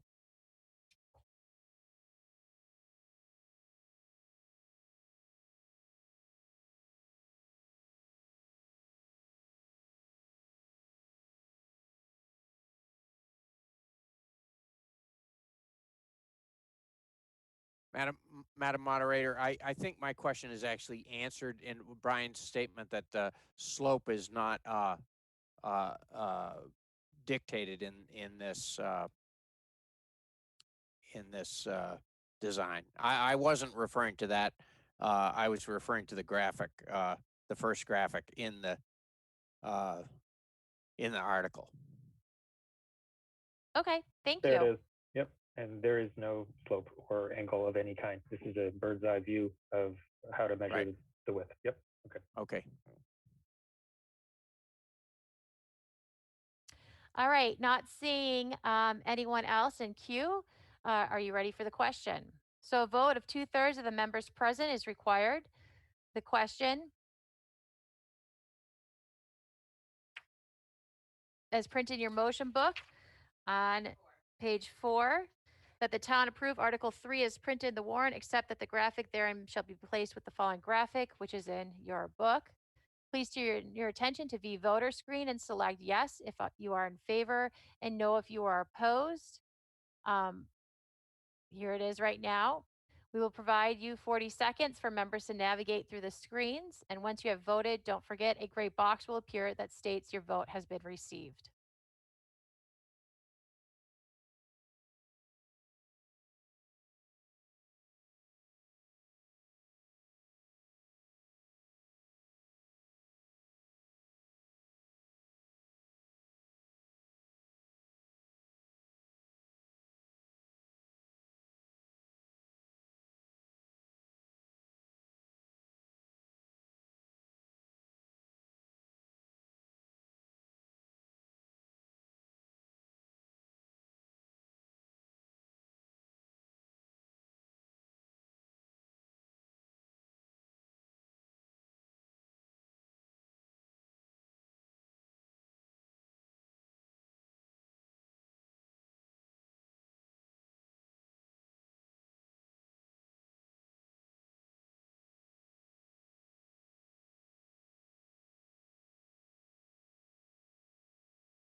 Having 164 cast a vote, needing 110 to pass, we have 143 yes and 21 no's. The affirmative has it and the motion is adopted.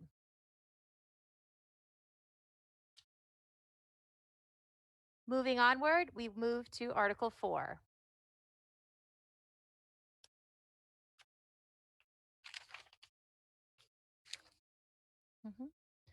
Moving to page 7, Article 4 of your Town of Winchester 2021 Spring Annual Town Meeting Motion Booklet. It is moved and seconded that the town approve Article 4 is printed in the warrant and as in your motion book on page 7. Proponent of the motion, Ms. Susan Verdicchio of the Select Board.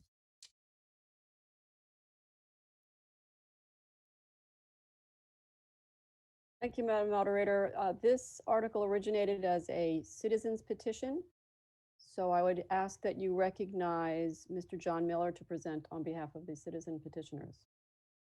Thank you. I recognize Mr. John Miller to speak on behalf of Article 4 proponent. Go ahead. There's a tape. Thank you. Moderator Von Mering, members of the Select Board, members of town meeting, and fellow residents. I speak on behalf of more than 280 individual Winchester residents who support Article 4, which adds electronic voting technology to the methods used to record the votes of town meeting members on issues that come before our meeting. The 2020 fall town meeting endorsed the concept of adding electronic voting and charged the proponents of Article 4 to work with the clerk and with town council to propose amendments to our bylaws to bring to this meeting. First, I'll describe the source of the language in Article 4. Moderator Haley wisely suggested the route we have followed. Mark Tugad and Mary Ellen Lannon sent me a copy of the current bylaws. Attorney Mina Markarios from Anderson and Krieger sent me the text of a similar bylaw that Anderson and Krieger had drafted for Lexington. I marked up the draft from town council. Attorney Makarios then suggested one round of further improvements. All of her suggestions were acceptable. The agreed language in Article 4 is the result. This is the Lexington model adapted to fit Winchester's bylaws with the help of town council. I'll quickly summarize Article 4. The language is very flexible. Voice votes are still allowed at section 3.9.11.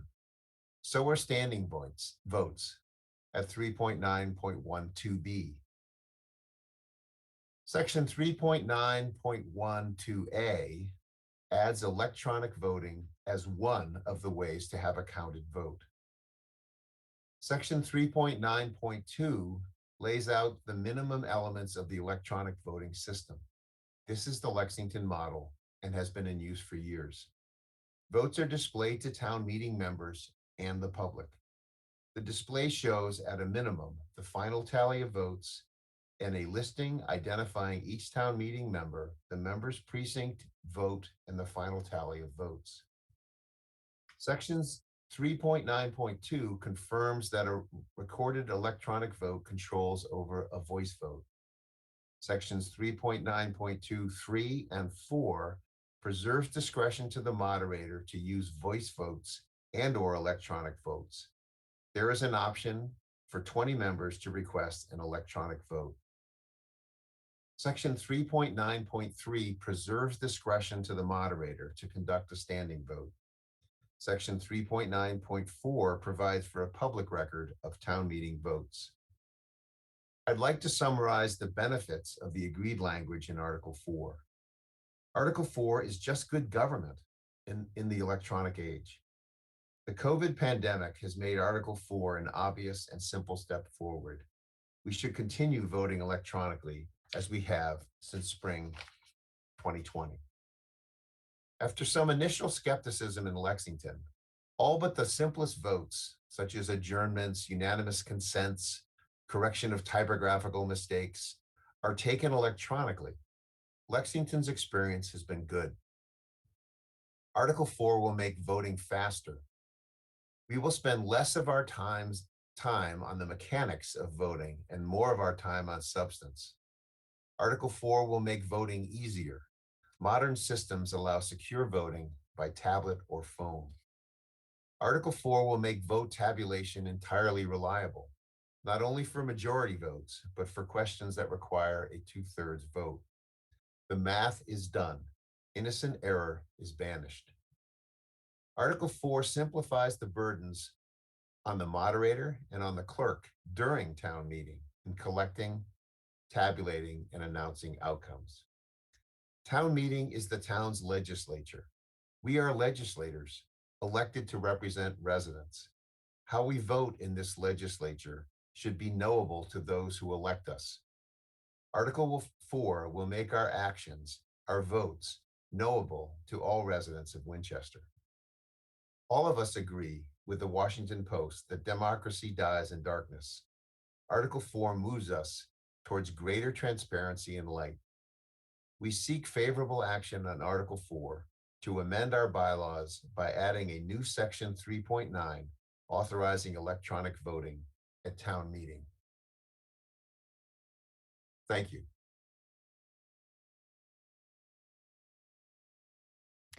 Thank you. Further on the question, do we have any recommendations for town meeting's consideration from any boards or committees? If so, those chairs, please use your request to speak button at this time.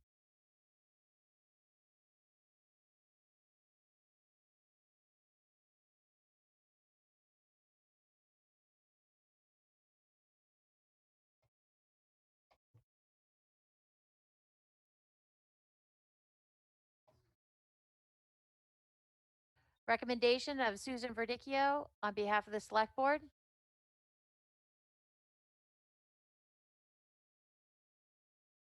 Madam Moderator, the Select Board voted to recommend favorable action. However, we are concerned that there be sufficient funding allotted in the fiscal 22 budget to the town clerk to implement this system rather than having it be an unfunded mandate, quote unquote. Thank you. Ms. Finance Committee, your recommendation to town meeting? Thank you, Ms. Moderator. Yes, we voted favorable action on Article 4, and given the select board vote, we actually voted it with the understanding that passage of the article is going to require an additional $8,000 in the town clerk's office to implement it. I do want to note, though, that the $8,000 is not in the current budget, so we'll either need to amend Article 20 or ask for an RFT later to cover it to make sure it's in there if it passes. Thank you. At this time, I'm not seeing any other boards or committees rise. Members of town meeting, please use your request to speak at the bottom.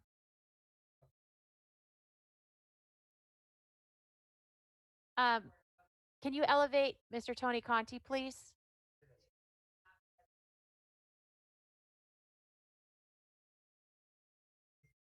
Or Maura Sullivan from the Committee on Government Regulations.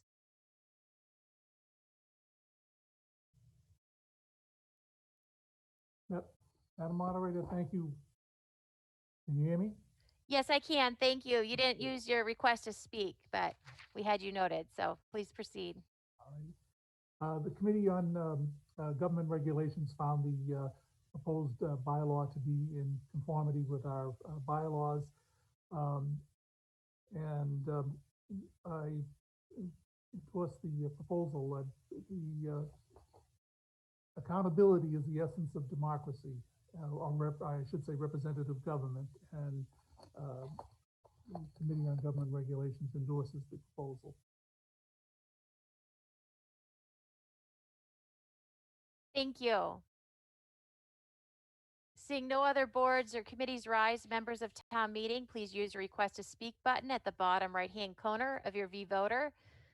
Again, to our new members of town meeting, you are welcome to participate at this point. Everything is to be addressed through me. Roseanne Korek of Precinct 5. Will you please elevate?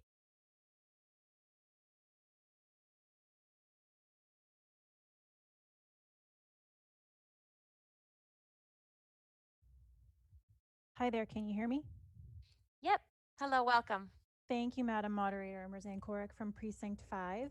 And I wanted to ask a follow-up question about that $8,000 to the budget. Is that something that is going to be an ongoing cost of $8,000? Does that include implementation, maintenance of records, et cetera?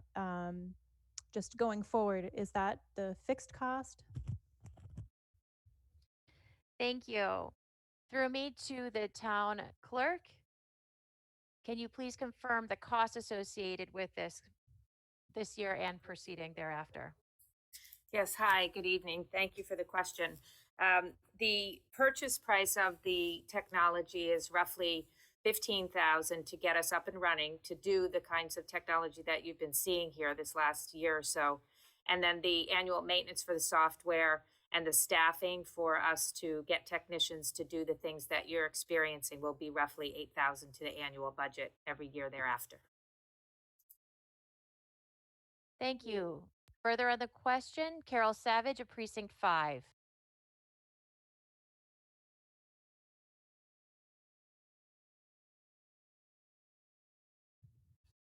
Thank you, Madam Moderator. Can you hear me? Yes, I can. Okay, thank you. Through you to, I'm not sure who, perhaps to you, or the proponent. If in an in-person meeting, I'm not sure I'm fully understanding, in an in-person meeting, how would a person vote electronically? Would there be a device? Would you do it through your phone? And would it replace the standing vote? So when we're in town meeting and we need to count the vote, we typically stand. And so you see people who are standing and who are seated. Would this replace that? Thank you. To the town clerk, can you please confirm if this will replace a standing vote and how this will function?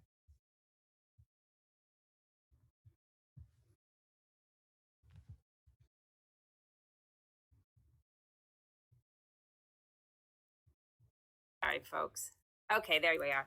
Yeah, the technology of vVoter, when we are assembled together in person, the company that we're working with, we will have clickers. So when you folks come in and sign in as you would normally have done at the tables out front, my staff will be assigning everybody a small clicker.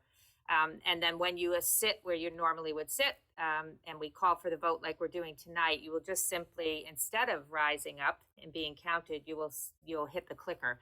And then those scrollings that you see now on the PowerPoint screens this evening with the yeses and the nos, you'll see that up on the large white screen at the high school auditorium. And if I recall briefly reading this amendment, and the town attorney can correct me, but I also believe that if the moderator so wishes, or some of the membership rises, I believe, to 20 people, you could dispense with the automatic electronic click, and you could go back to standing count if you felt you wanted to do that as a body. Is that helpful? May I ask a follow-up? Yes, you may. Thank you, Madam Moderator. I guess being slightly old-fashioned and missing being in person at town meeting, I do like to see who's standing and who's seated during votes. So this would be almost like being on a Zoom call, but in person. You don't really know who's voting how. So there is a little bit of a different kind of accountability that happens with this technology. If you replace entirely, like I wouldn't mind it necessarily if you stand and you electronically vote, because I can see the value of counting it with a technology device rather than hand counting by someone counting in person. But I also, okay, so we would each be handed a device on the way in, and that is how we would vote. Okay. I'm going to answer your question. Sure. Yeah, okay. Sorry, so we don't get the reverb back and forth. The standing vote is when we take it, you can actually, the town meeting moderator can make that as a tradition of the town. So we continue with electronic voting. It does not have to be in the bylaw for that tradition to continue, where people still rise to cast their votes in favor and no. So just so you know, that tradition could be continued at the will of the chair of the town meeting. Just Thank so you. everyone knows, we have 5 more members who are currently in line since you're unable to see that. Next up is Roger Wilson of Precinct 1.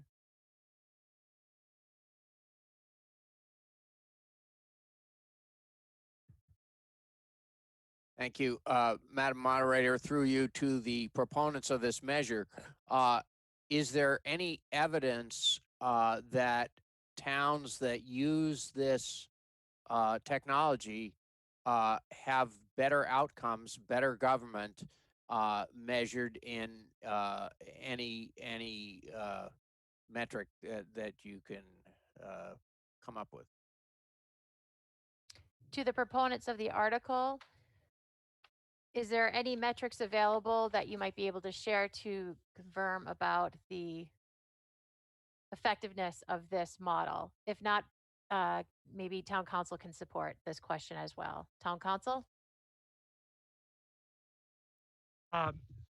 Thank you, Madam Moderator. While I don't think you can ever measure how good government is one way or another, having been part of the representation of at least 2 towns that do use this, I can say that it allows for some easier record keeping, which is what I think the proponents have tried to do here.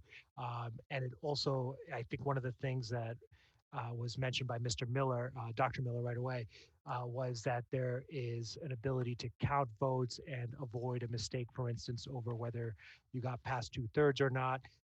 And it allows for that kind of accountability. It also allows in situations, even in an in-person meeting, if somebody does not see their vote counted, they know right away that their vote was not counted because it won't show up on the screen, as opposed to when you have a standing vote, if someone accidentally miscounts, it's hard to tell who was miscounted. So those are the advantages. Whether it leads to better life and more sunshine in Lexington and Belmont, I cannot speak to. Next on the question, Maura Sullivan of Precinct 1.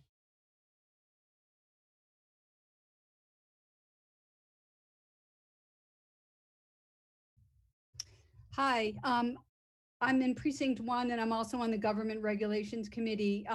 We had submitted minutes of our discussion to the town, so I'm not sure if everybody had a chance to read that, but I don't agree with Mr. Conti that we endorse the warrant article.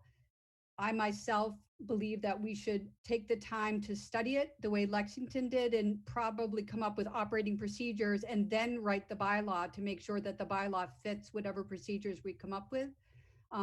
We also had talked about whether, like what happens when technology fails, if these handheld devices don't work or the votes aren't recorded. There's nothing in the bylaw about that. Lexington, I think, had a whole committee to study this issue, and so have other towns that have adopted this. So I would recommend taking more time to think about it and then come back in the fall with a better drafted bylaw. Thank you. Thank you. Next on the question, James Ferguson of Precinct 4.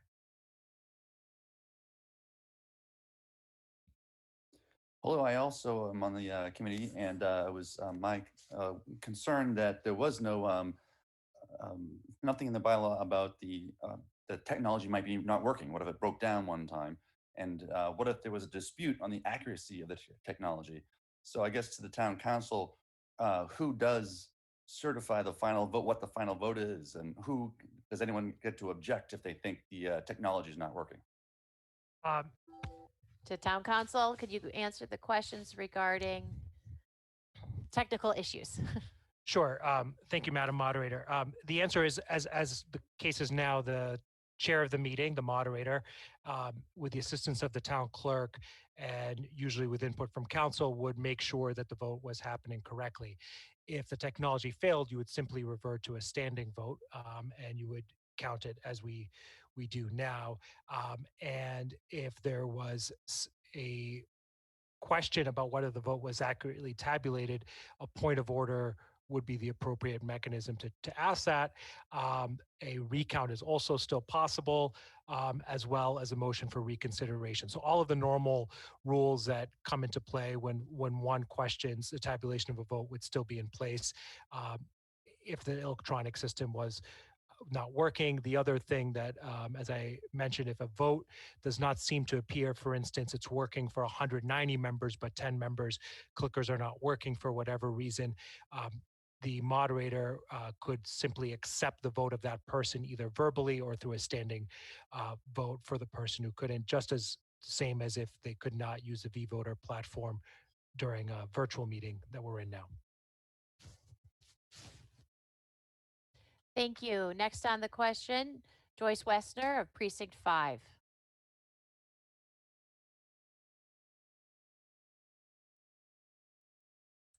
Thank you, Madam Moderator. I am not a Luddite. I used to teach technology. I love devices, but I don't like this idea at the moment as it's been presented for several reasons. The biggest one is, even as we're using vVoter and Zoom, we keep moving further and further away from the type of representative democracy the town meeting started out as. And I think I very much miss being in the room with our fellow town meeting members and watching people stand or people have a voice vote. And I am going to vote against this, and I recommend that others do the same. Thank you. Thank you. Anthony Conti of Precinct 2.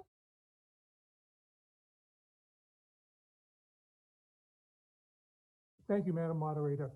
I'd like to clarify points. First of all, the charge of the Committee on Government Regulations is not to opine as to the wisdom of a proposal, but rather to determine whether it is in conformity with the form of the town bylaws. So it's not a question of wisdom that we report on. And I'd also like to clarify a previous speaker who was under the impression that using this system would not allow her to see how other members had voted.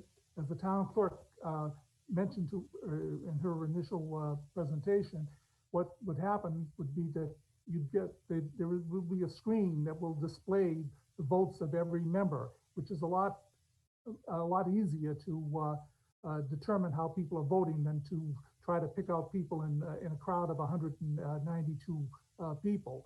So you're not going to be missing anything as far as the determining how people vote. It'll be just quite the opposite. You'll have a screen which will display how every member votes. So there's nothing hidden with this proposal. It's the exact opposite. It gives an explicit representation of how every single member has voted.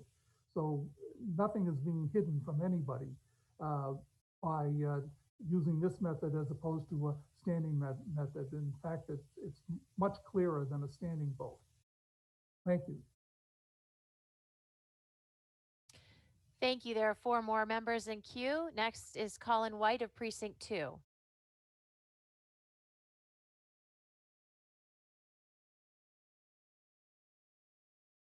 Thank you, Madam Moderator. Colin White, Precinct 2.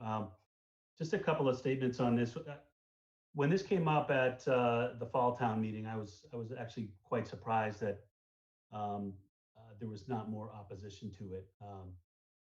To me, it seems like a solution, a solution in search of a problem. Town meeting as it exists today and as it has for decades, not hundreds of years, works fine. This seems to me to be a question of if it ain't broke, don't fix it. The other thing is just the wording of the article itself. I found very confusing. Unlike some other town meeting members, I don't have legal training, but I found it very confusing. And I think what Maura said earlier about perhaps studying this further and seeing if we can make the wording a little bit more clear, I think would be helpful. But I have been in technology for decades, and the potential for issues arising from the technology involved in this, not to mention the expense, the added expense to the, from the town coffers to run this. I really think this is just, again, a solution in search of a problem. The town meeting works. It's worked for decades. And so why are we messing with it? Obviously, we needed to put something like this in place for the COVID era. But hopefully that's not going to be a permanent need. And I don't really see the need for this going forward. Thanks. Thank you. Next, Seamus Brady of Precinct 1.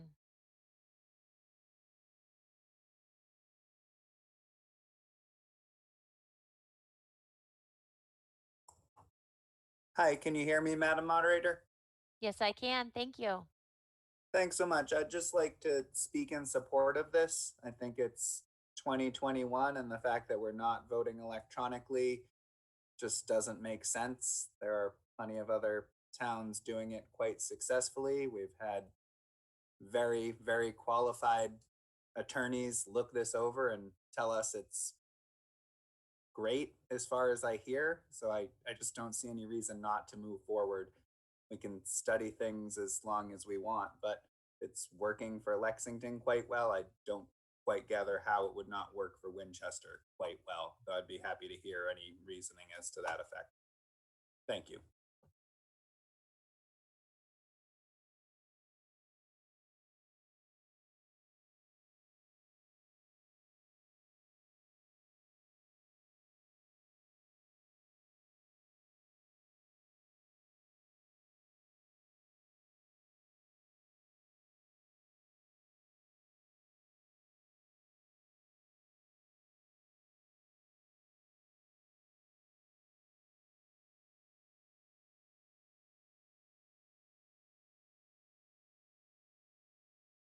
John Richard of Precinct 1.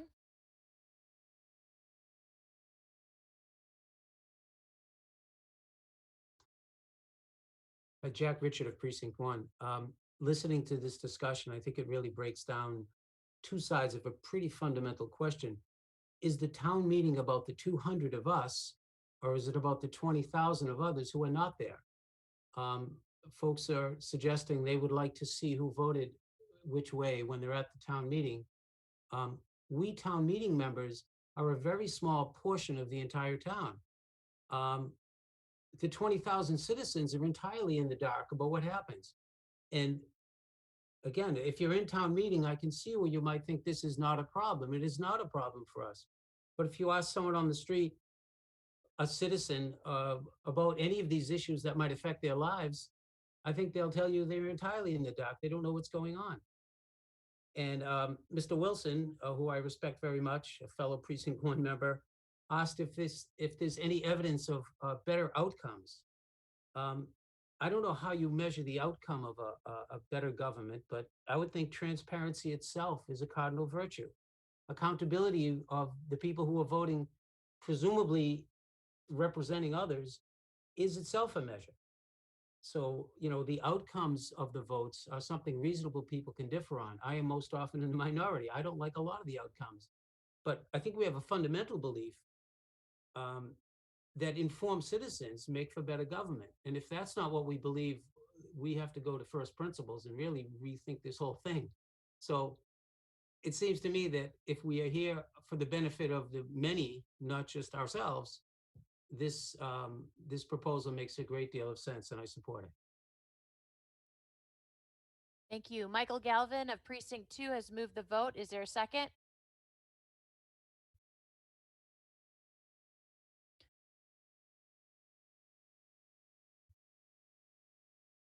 There's a second. There's a second. So for all the new town meeting members, what this does is it stops debate right now. We will vote whether we will stop debate and go to actually voting on the article. Just so everyone knows, there is 3 members of town meeting that are sitting, 4 members of town meeting that are sitting in line to speak on this article. And so if you can turn your attention to V-Voter, it is moved and seconded to move the vote. And the option yes will stop all debate, and then we'll move directly to the vote on the article. If the no, the debate will continue.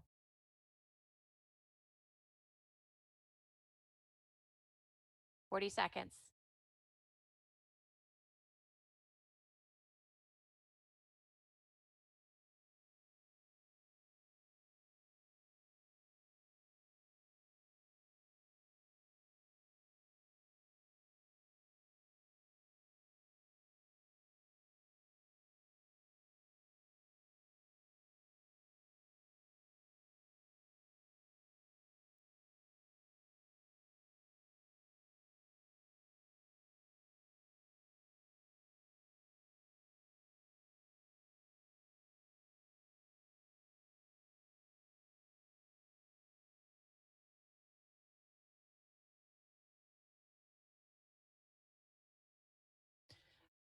A vote of the majority required to pass with 97 in the affirmative, 66 in the negative.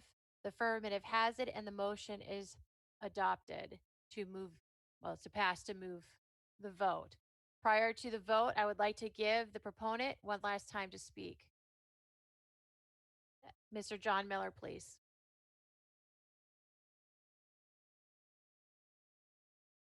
Yes, thank you. Can you hear me? Can you hear me? Yes, Hello? we can. Okay, Yes, we sorry. can. I just wanted to respond briefly because several questions were asked to me, and I know, Moderator Von Mering, it's very hard to, to juggle all this. But I think Ms. Savage misunderstood the notion that maybe she's not, she's not a lawyer and hasn't read the document. But I learned a lot from Mina Markarios when he corrected an early draft that I had submitted. There's full flexibility to the moderator to how votes are taken. So the moderator is still in charge of a lot of these things. And so what happened in Lexington is likely to happen here as people get accustomed and comfortable with electronic voting. This will become easy. And the notion that this isn't transparent somehow is false. Everyone's vote, everyone will see how people are voting as they are voting. And you will actually have a better understanding of how your fellow members of town meeting are voting. The second question that was raised is the possible failure of the technology. Well, the old methods of voting are still allowed. And I think that was the big contribution that Attorney Markarios made to the draft that we initially had in mind. So he solved all of those problems. If there's a failure of technology, we can still vote the old way, and it's expressly in the discretion of the moderator to make that. If there's a few of us that are unable to vote electronically, the moderator has full discretion to fix that. And I would put one last question to the town clerk. I doubt that the cost over time is going to remain static. The entire state is moving this way. The costs of this are going down, and they're going down quickly. 4 or 5 years ago, you couldn't do it. So the notion that this is costly, I think, is also a red herring. So I would urge fellow members, let's get out of the darkness. Let's show the rest of the town how we're voting. There's nothing to be ashamed of, and we should be proud of how we're voting. Thank you very much.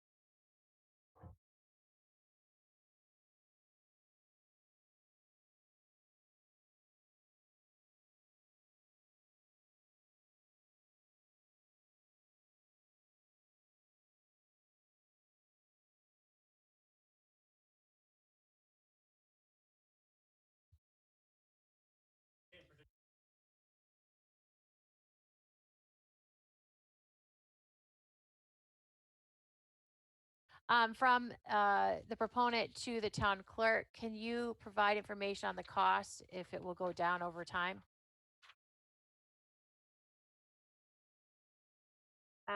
Well, folks, that's a tough question. This is software licensing. That's an issue when we purchase this technology. So we do have the price quote in our fiscal 22 budget. I am estimating that the licensing, based on my recollection of the contract that we have currently with Options Technology, was roughly about $5,500 for the licensing software. The additional $2,500 that I'm putting into that amount of $8,000 that Enzo had quoted earlier is to cover staffing, overtime. We're also going to need to have some technical expertise, because once we are not in a remote environment, the gentlemen and folks who are here from Options Technology out of Orlando, Florida will not be by my side. So we will have to have some staffing funds in there as well. I do not anticipate that the price would go down, if that helps in any way. Thank you. Members of town meeting, it has been brought to my attention that I got bad council advice from our town council, and it is not a majority vote to end the debate is 2/3. So given that we had 163 vote, 97 in the affirmative, 66 in the negative has it, and the motion is lost. We are going to continue debating on Article 4. So those who were in queue, if you'd like to jump back in with your questions, comments, please do.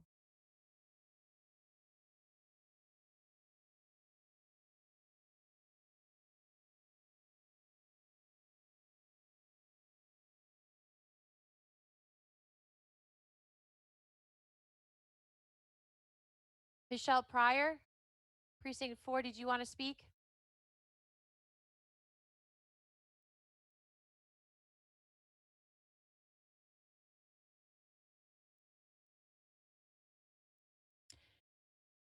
Diabjurius, Precinct 8, on Article 4.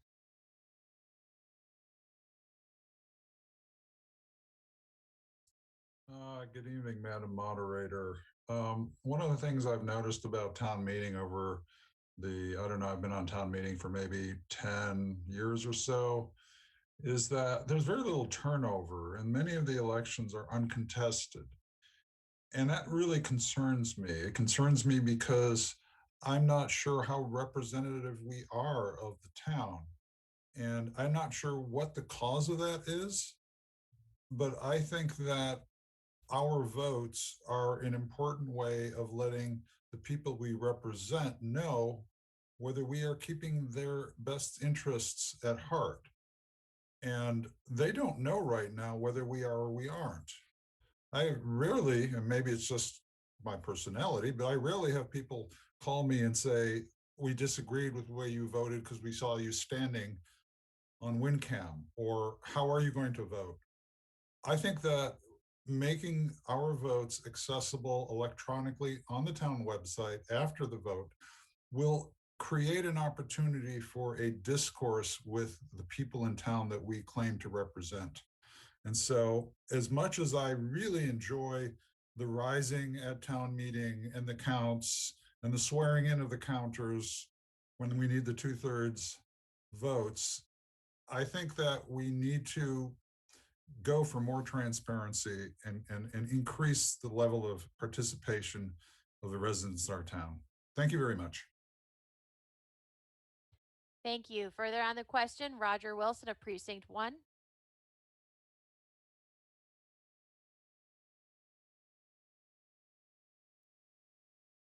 Thank you, Madam Moderator. This is very interesting to me because I'm in opposition to many people that I typically agree with. And I have to say that the one benefit for me that I could see is that I could remember how I voted on questions if there was a record of it.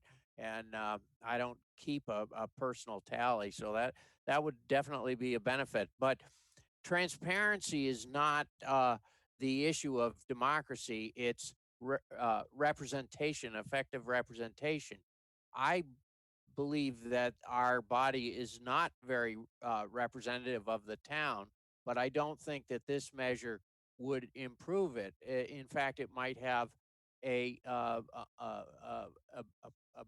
negative effect on representation because the principal users of these records are special interests, organized groups with far higher stakes in the vote than the typical citizen, and so the employee unions, for instance, will be very attentive to the votes, and the citizens, I don't believe, will be any more particularly attentive.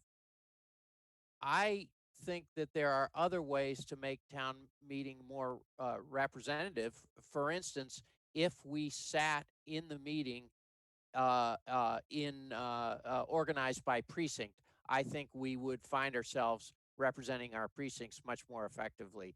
But I am going to vote against this measure. Thank you. Last in queue, Maura Sullivan of Precinct 1.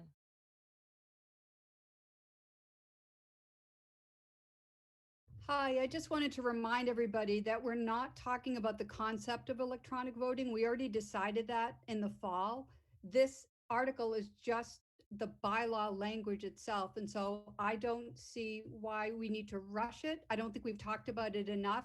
I think we could take more time and bring it back to town meeting later when it's ready. So I'm not against the concept of electronic voting. I don't think a lot of people are against that as a concept. But I think we need to get the language right rather than come back and have to keep tinkering with the bylaw if we don't do it right the first time. Thank you. Further on the question, rise of question of privilege, Pamela Court, Precinct 5.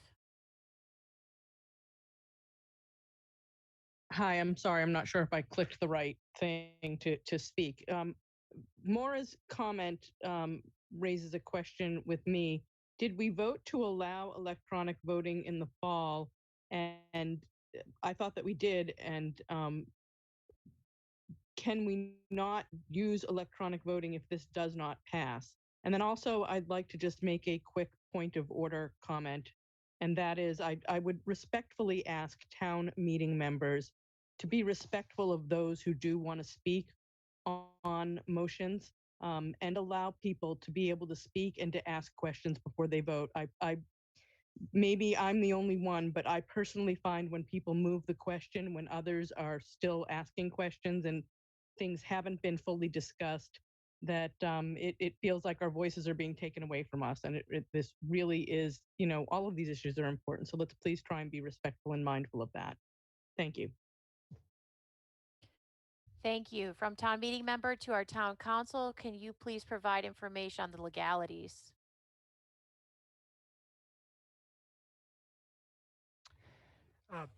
Thank you, Madam Moderator. So both in the fall and this spring, of course, we're proceeding under special statutory authorization as well as the preliminary motions to use the electronic voting systems we have.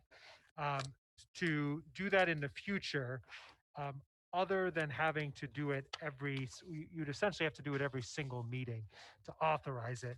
I'm just confirming, but our bylaw does not, the town's bylaw does not require a standing vote or not. That is the standard procedure.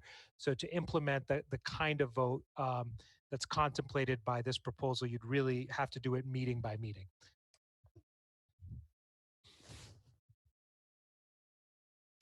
James Johnson of Precinct 6.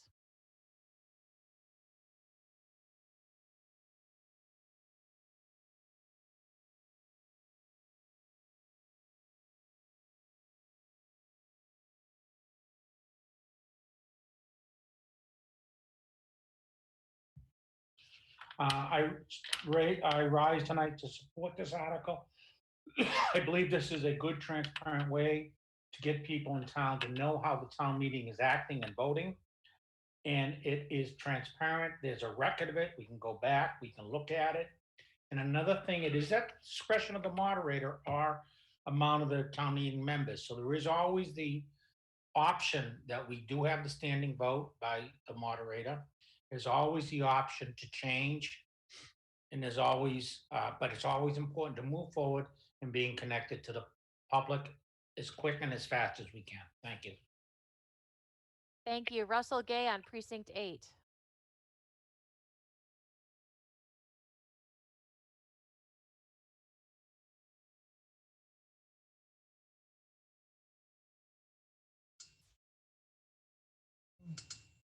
Can you hear me? Yes, I can. Okay. Good evening, Madam Moderator. I just have a question to clarify the Article 4. So this new technology with the electronic voting, which I think is transparent because you have a electronic record, is that going forward once the town meeting is in person? will that sort of be the standard of the voting, but the vote by standing will always be available if it's needed? Thank you. From you to through me to the town council, you please confirm about when this will become effective. Sure. This would take effect as soon as approved by the Attorney General, so no earlier than the next town meeting. And once it does, the moderator would still have the discretion to use a standing vote or a voice vote when necessary. And at the moderator's discretion or at the request of 20 or more members, there would be the option to do electronic voting. You mean standing voting?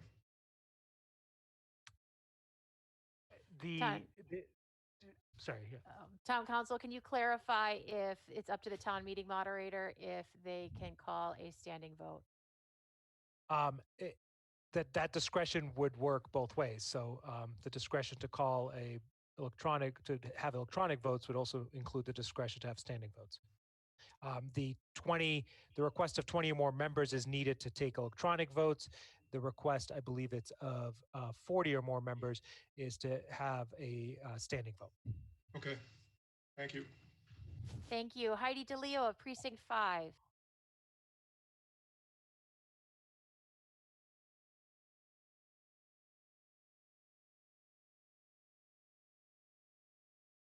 Thank you, Madam Moderator.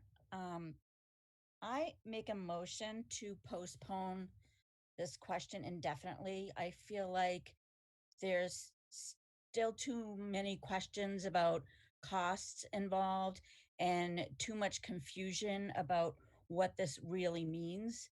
I think we need some further definition and clarification in the wording of the article as well.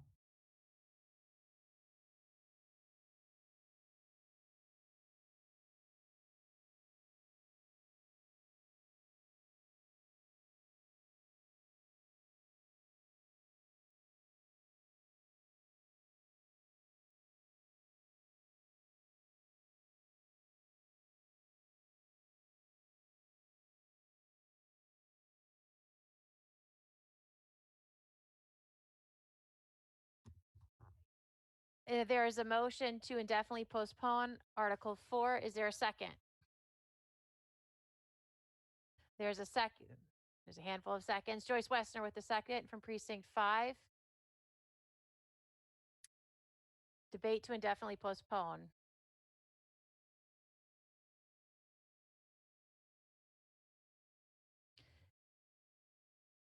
Are you ready for the question? Seeing no hands risen, a vote of the majority is required of the members present. The question, turn your attention to voter, members of town meeting. And the question is to indefinitely postpone Article 4. Select yes if you are in favor and no if you are opposed. And it's going to be 1 moment to get that vote up on your screen, and then I'll tell you when the time starts. Please, at this time, while they get the vote up and running, could you please take a moment and refresh your browser by going to the place where you type in vvoter.com. Just click it and hit return, and that should refresh your pages as it's been a few minutes since we have last used it, and it can be stagnant. You should see waiting for the presentation to start on your screen.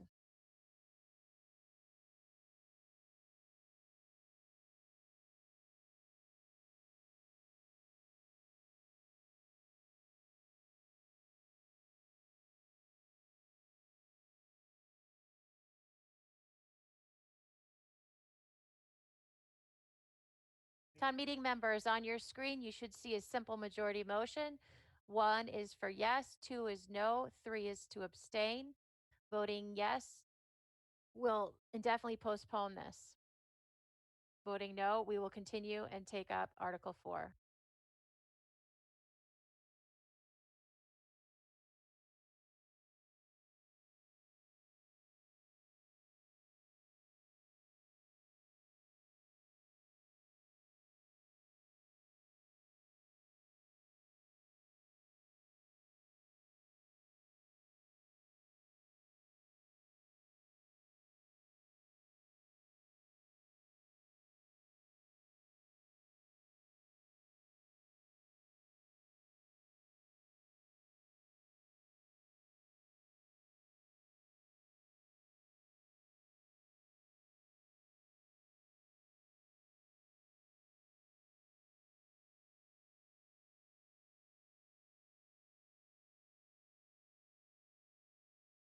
requiring a majority of the members present, 76 voting in the affirmative and 86 in the negative. The negative has it, and the motion is lost. Back to Article 4. Seeing that there is no one else in queue, I believe that the town meeting is ready for the question. A vote of the majority of members present of the main motion. A vote of the majority of the members present is required. The question will be on your voter screen shortly. And the question is moved and seconded that town approve Article 4 is printed in the warrant. Please turn your attention to the voter screen and select yes in favor and no if not, and 3 if you abstain.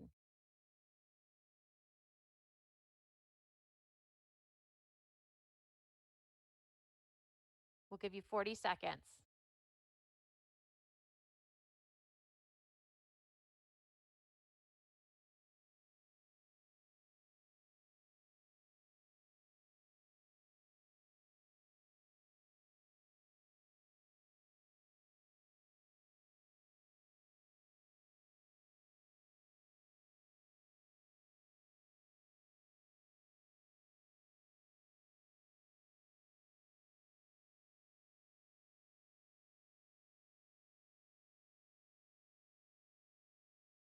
There are 104 in the affirmative and 60 in the negative.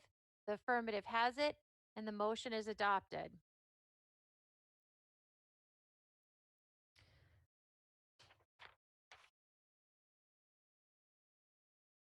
It has come to my attention that the proponent of the motion of Article 5 wishes to indefinitely postpone. Proponent of the motion, Ms. Susan Verdicchio of the Select Board, please.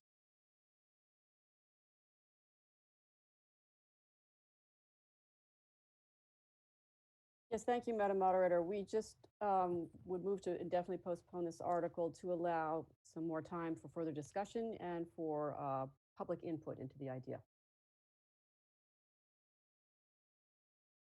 Thank you. It is moved and seconded that Article 5 is indefinitely postponed. Seeing that you're ready for the question, a majority vote of the members present is required. Please turn your attention to your voter screen and select yes if you are in favor and no if you are opposed. We will provide 40 seconds for members to navigate through the screens. One moment, please. We're still scrolling.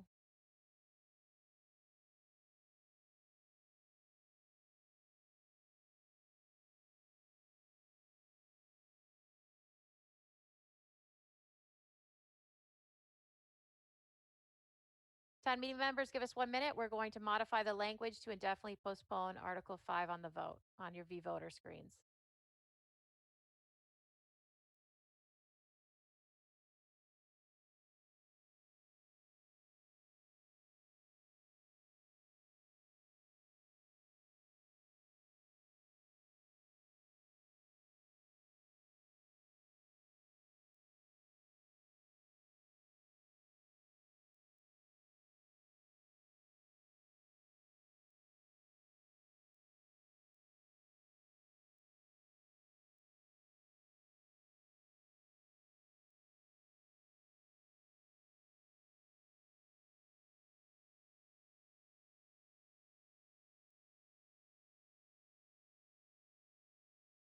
All right, town meeting members, if you could refresh your screens. It is now time to vote for Article 5 postponement. Indefinite postponement.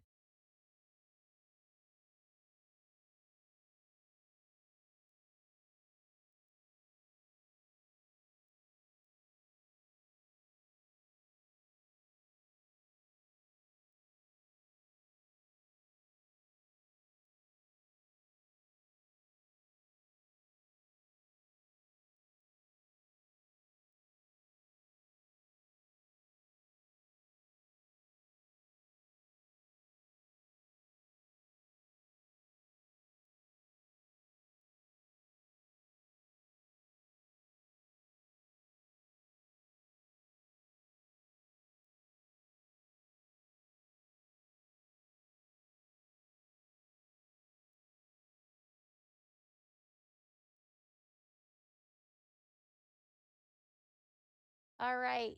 Requiring a requiring a majority of the vote, a vote of 149 in the affirmative and 9 in the negative.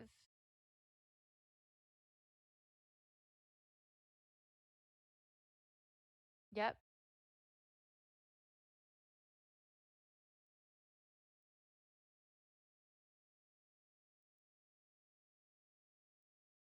Just one second. The affirmatives have it and the motion is passed. Moving on to Article 6. There has been a request to postpone this article to a time certain. It will be moved to the second item on our agenda on May 3rd. If you can turn your attention to your V-Voter screen, we'll be voting to move Article 6 to a time certain of May 6th, second item on the agenda. May 3rd, my apologies, Monday, May 3rd.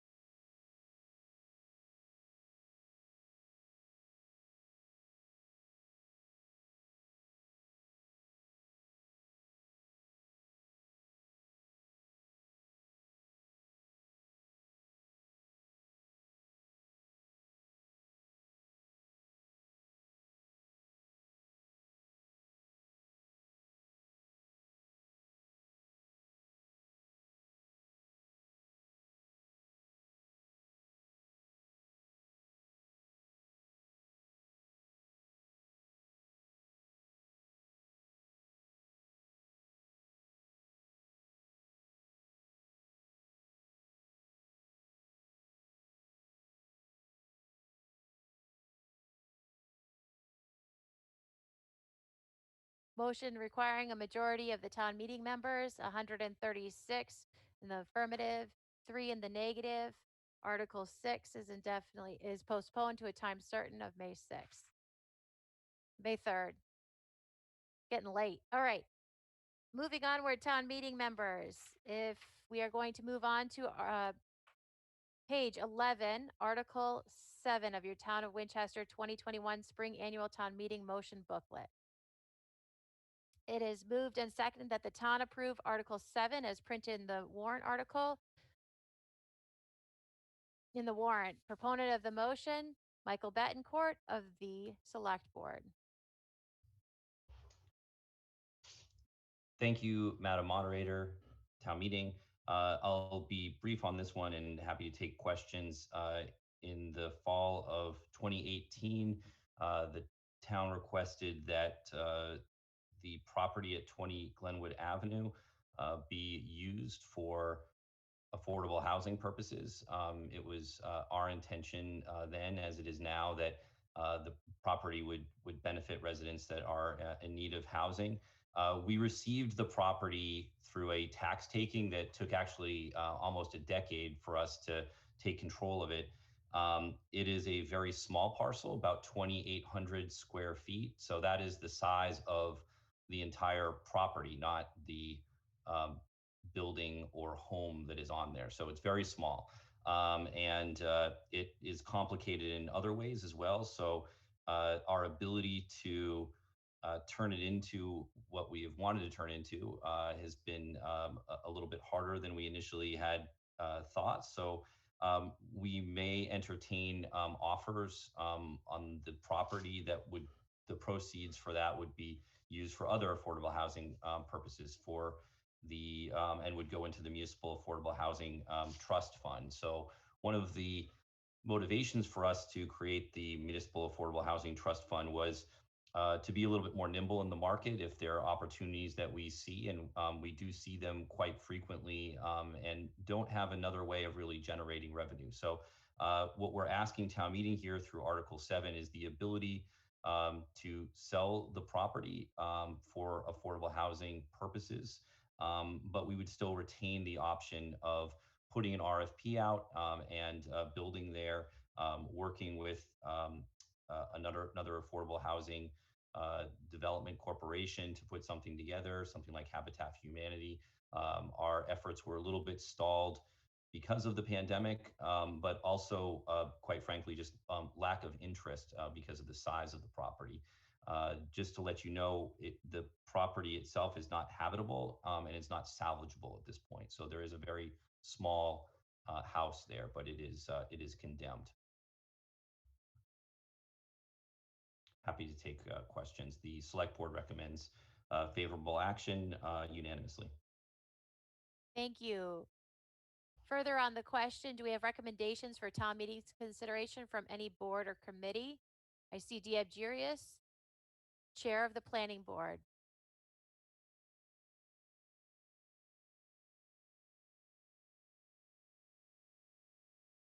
Thank you, Madam Moderator. The Planning Board examined this at our meeting today, and we voted unanimously 4-0 to recommend unfavorable action. The reason we voted that way is because this is a rare instance when the town actually owns land which can be developed. Land, as we know in Winchester, is limited and expensive. While it is a small lot, there is the possibility of building a house on the same foundation. And we think that the town already owns the most expensive part of this, and that it should pursue further development opportunities for affordable housing on this site. Thank you. Thank you. Mr. Enzo Racionato of Finance Committee. Yes, Finance Committee voted unanimously favorable action on this article. Thank you. Thank you. Seeing no other. What? Oh, can we elevate John Serbier of the Housing Partnership Board, please? Along with Marty Jones.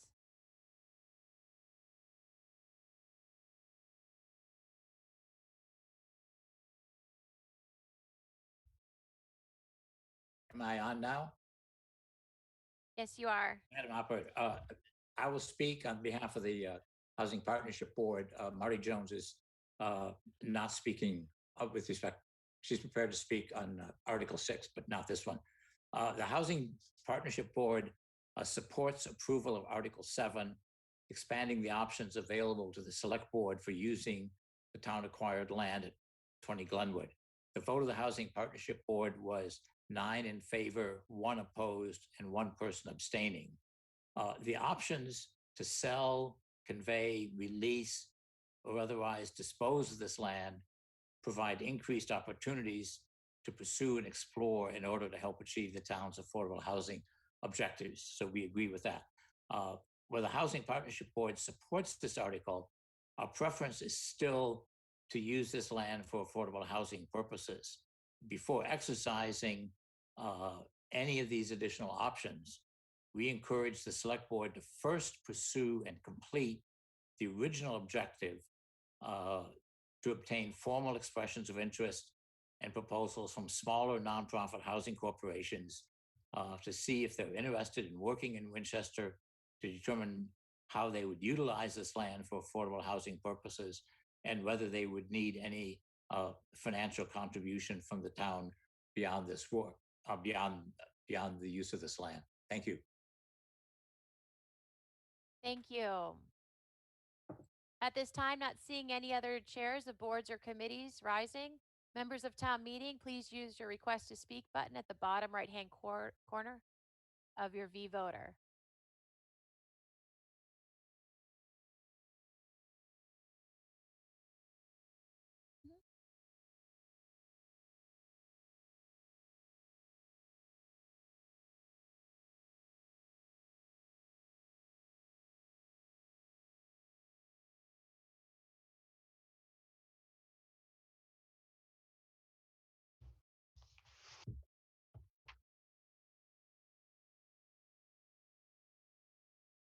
And Sarah of Precinct 1.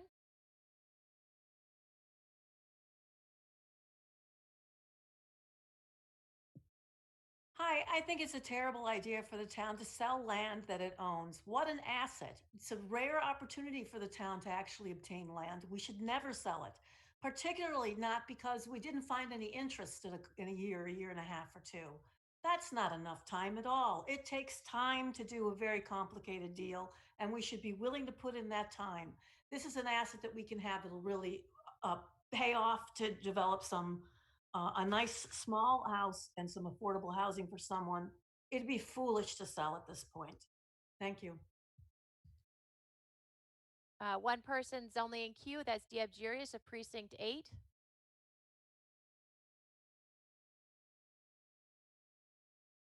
Thank you, Madam Moderator. One of my concerns with this is that the monies would be transferred to the Municipal Affordable Housing Trust Fund.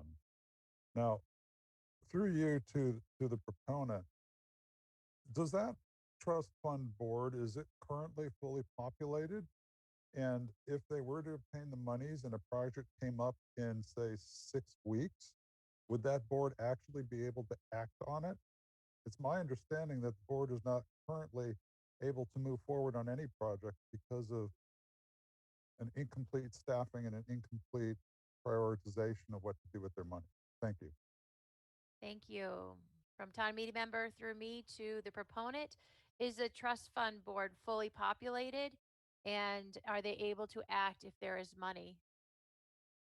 Through you, Madam Moderator, to Mr. Jarius, yes, the Affordable Housing Trust has full membership and can proceed as they were intended.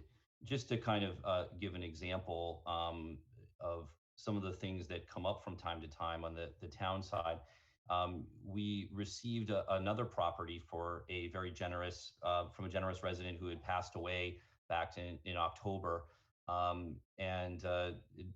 She actually donated a full 3-bedroom house to the town, which is in the probate process now.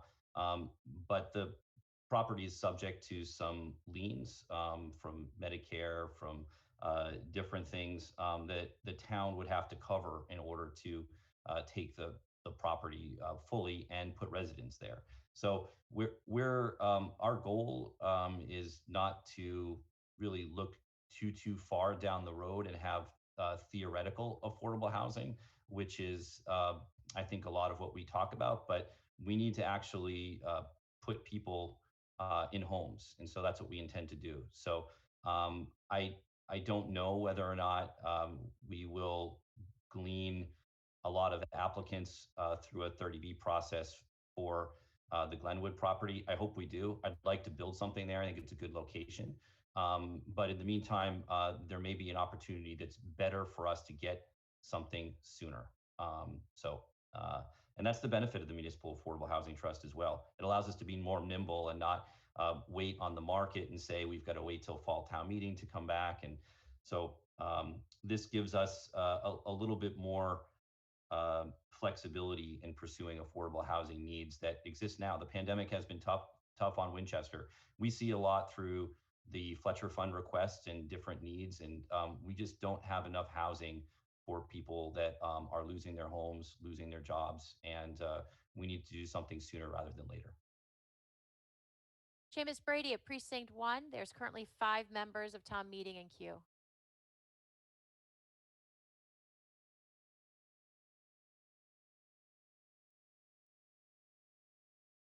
Hi, thank you, Madam Moderator. Can you hear me? Yes, I can. I'm just wondering about the possibility, if we already own this land, could we, as a town, build a small modular house on that land and make it affordable housing? And seems like that might be a break-even proposal that we could do, I would imagine, fairly quickly, but I would leave that to people who know more about this than I. Thank you. Roger Wilson of Precinct 1.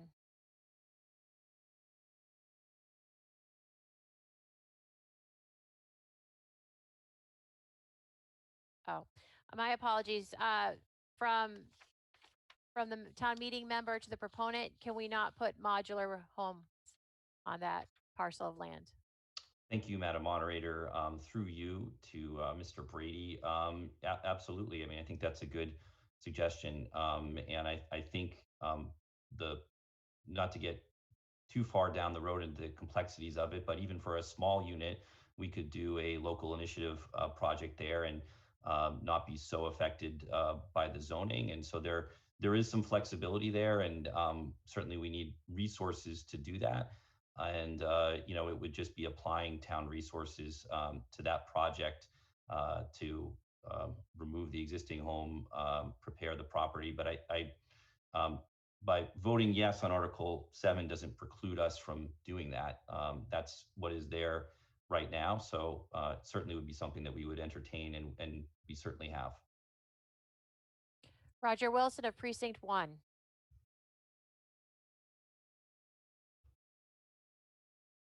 Thank you, Madam Moderator. My question to the proponent, I've looked at the house, I've looked at the assessment card. The property's worth about $350,000. It is a tiny lot. The house is tiny, but it's very feasible to put another tiny house on it. Would the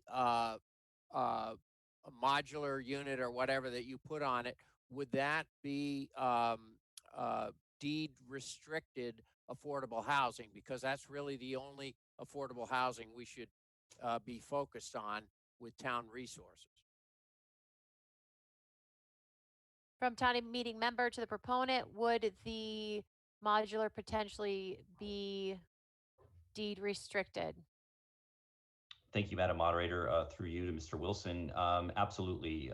It's actually, the restriction is in place right now that it would have to be used for affordable housing purposes. So we wouldn't be able to change that, and certainly would be our intention to retain this property for affordable housing indefinitely. And follow up, if I could. Yep, you may follow up. I just want to get assurance that we'd be realizing either way, at least that the assessed value would be realized if we sold it, $350,000. From the town meeting member through me to the proponent, can you confirm the assessed value will be received or achieved? Yes, thank you, Madam Moderator. Through you again to Mr. Wilson. Yeah, I know, Roger, we talked about this last week as far as kind of creating a floor for the ability for us to sell it that's at least the assessed value. I mean, I don't mind that. I do think that we probably will end up building something in that location. Again, it's always hard for us as opportunities come up that we have to wait 6 months for another town meeting. We just missed doing this in the fall for fall town meeting, and here we are in the spring, and then waiting again to the fall. So it just gives us another tool to use for affordable housing, and so that, I mean, I wouldn't be bothered if you made that motion to amend Article 7. Frankly, I mean, if it's again, the value is in the land for these properties, as we know. Madam Moderator, would that be in order at this point? I will accept that motion. Go ahead. The motion would be that provided that would add the language that provided that at least the assessed value is achieved in a sale.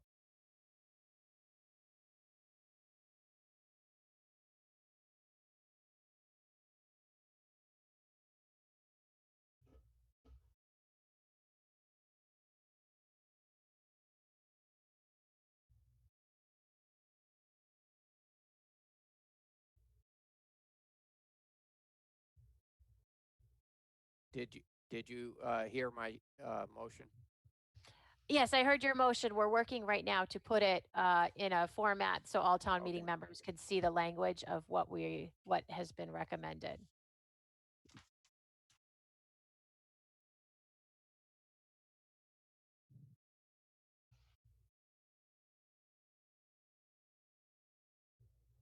Yep.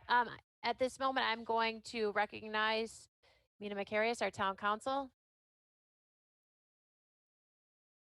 Madam Moderator, through you to Miss. Oh, oh. Oh, boy, oh, boy.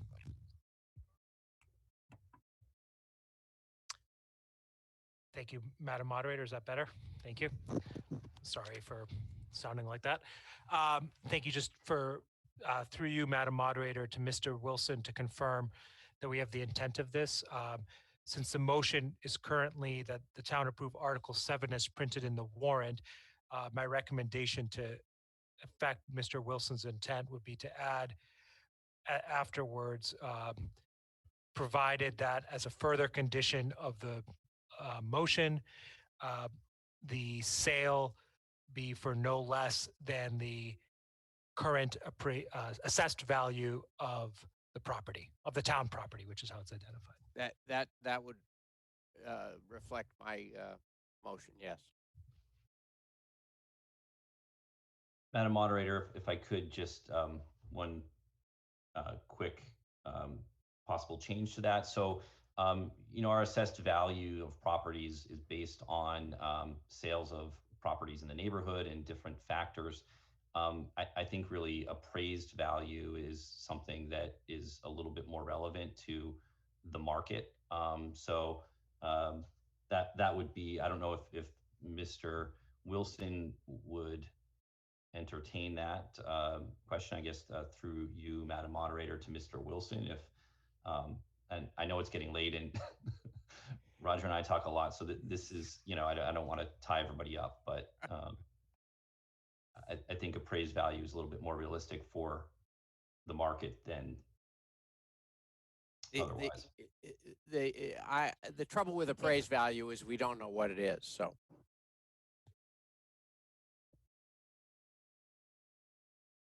I mean, yeah. I would stick with assessed value myself.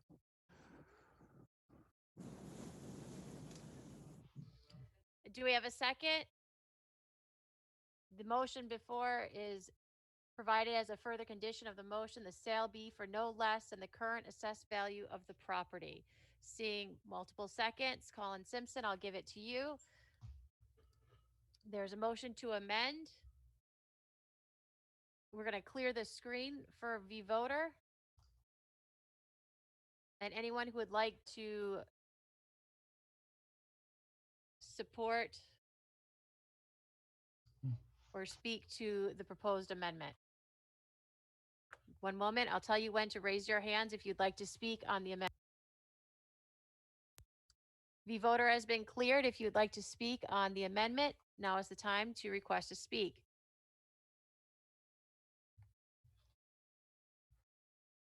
Sally Dale of Precinct 7.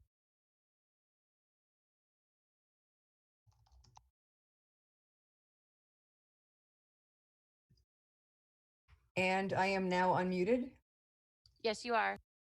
So I like the proposal that we make sure that we get at least appraised value. It's extremely important that if we are going to sell this land, that we garner the maximum amount that we can, and land in Winchester is tremendously valuable. And so I think most people understand that the appraised value is a fraction, I don't know how small, of the the assessed value is a fraction of the appraised value. And I don't think that anybody would guess that the appraised value would be below at any time in the future, the assessed value. So I would support having the amendment to the article be that the proceeds from the sale, if this does go through, would be no less than a recent credible appraisal of the value of the land. Thank you.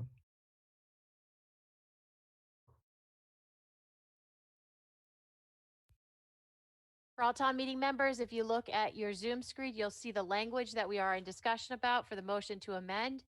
Roseanne Corrick of Precinct 5. I'd like to recognize you.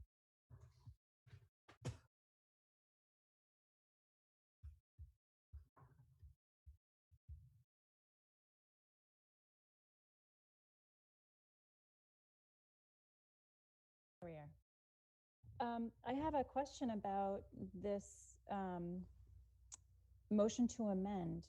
Would that jive with the proposed sale and what Selectman Bettencourt mentioned, that the property would be earmarked for potentially deed restricted affordable housing? And if that's the case, what if the assessed value of that property exceeds the thresholds for affordable housing? Motion of the town meeting member through me to the proponent or town council is the question of, does this amendment make it so that if the property is used strictly for affordable and they do not get the current assessed value, does that make it not an option anymore?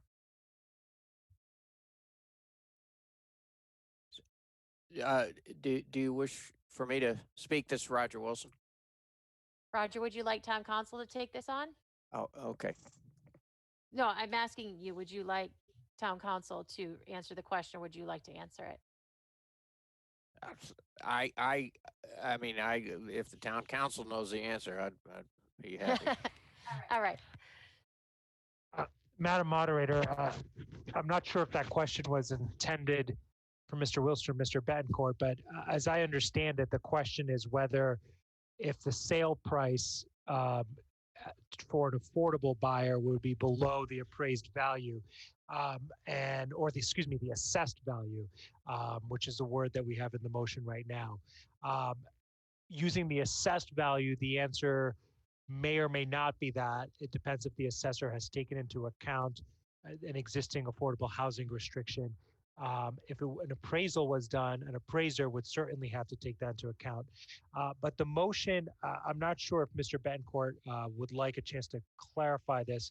The motion to allow the sale of the home is for the money to be used for affordable housing. So I'm not sure if when Mr. Bettencourt was referring to affordable units, he was talking about the home that had been donated to the town separately, that the funds may be used for, as opposed to on this lot. But the lot is already deed restricted. So the lot is deed restricted currently? The lot is restricted by virtue of the prior town meeting vote, not by any deed restriction. So I'm not sure if when Mr. Bettencourt was speaking to that earlier, if he was referring to using the money to develop housing on another lot with a deed restriction on another lot. There's a question, I'm going to ask it from, can someone clarify, by a member of town meeting, can someone clarify if the assessed value is of the town property includes the land and the house, or just the land?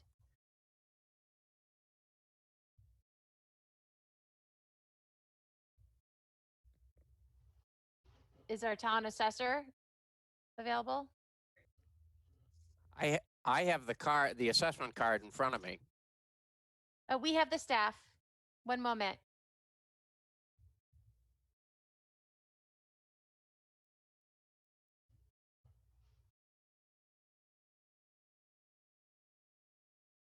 Daniel McGurl, can you unmute yourself? And are you able to answer that question? Our town assessor?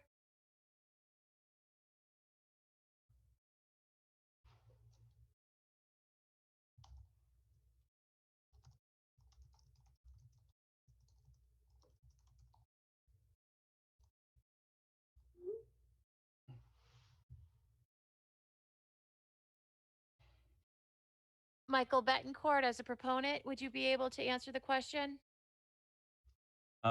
Yes, thank you, Madam Moderator.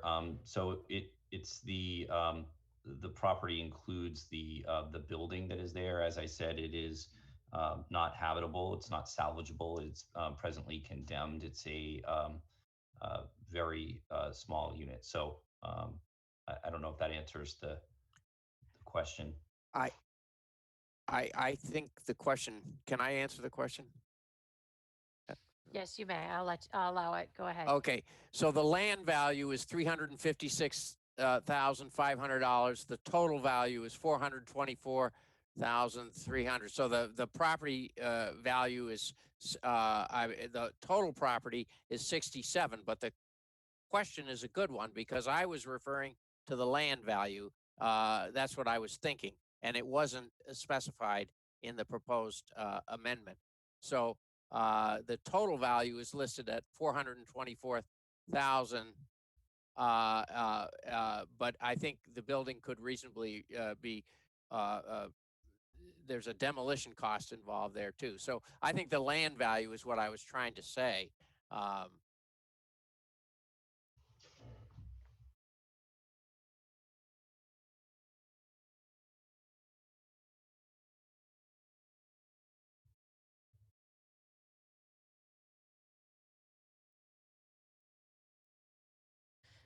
Given that that's a clerical change, I am going to consider that as part of this motion to amend so that it states provided as a further condition of the motion, the sale be no less than the current assessed land value of the town property. That's my intent. Further on the motion to amend, Lance Grensback, Precinct 3. Oh.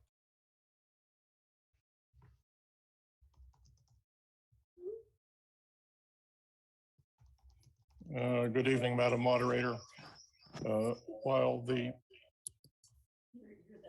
amendment is well intended, I believe it is unproductive. It hamstrings the town in two ways.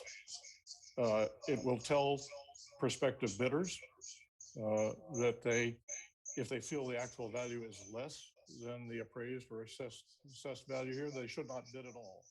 So you may not get bids to redevelop it. In the other direction, it tells a potential buyer that only 350,000 or something is the value of the land, and that the town will accept that. You're basically setting yourselves up in a real estate negotiation to lose on both directions. Again, it's a well-intentioned but unproductive amendment, and I would recommend we reject it. Thank you. Thank you. Rachel Roll of Precinct 1.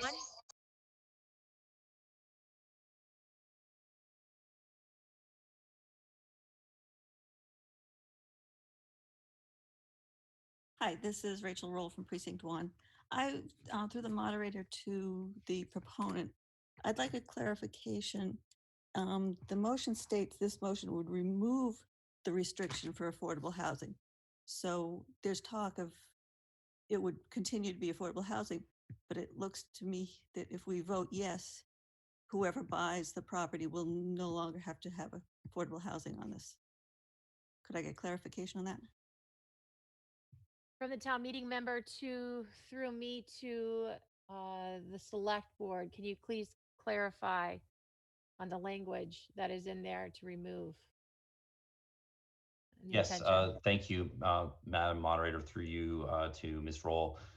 So I think there is some confusion around this. So if we were to put the property out for bid through a 30B process, and put it up for sale, it would remove the restriction to maximize the town's profit to be used on other affordable housing initiatives. So, and I see town council nodding there because we were just texting about that confusion that I may have inadvertently created. So right now, the property is restricted to affordable housing, but we would market it as to maximize the value of it. We would market it as not being restricted, and town council can clarify that and clean that up if that doesn't make any sense.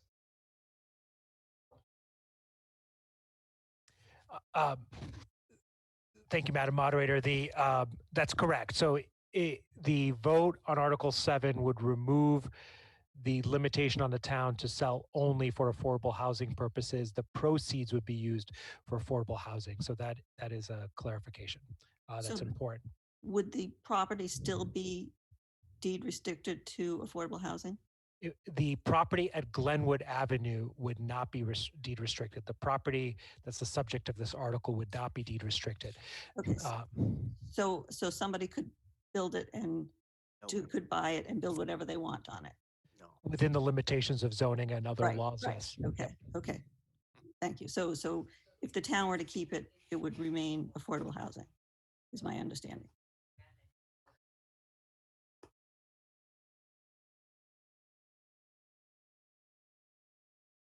Moving onward, last in queue is Mariana Goluboff of Precinct 5.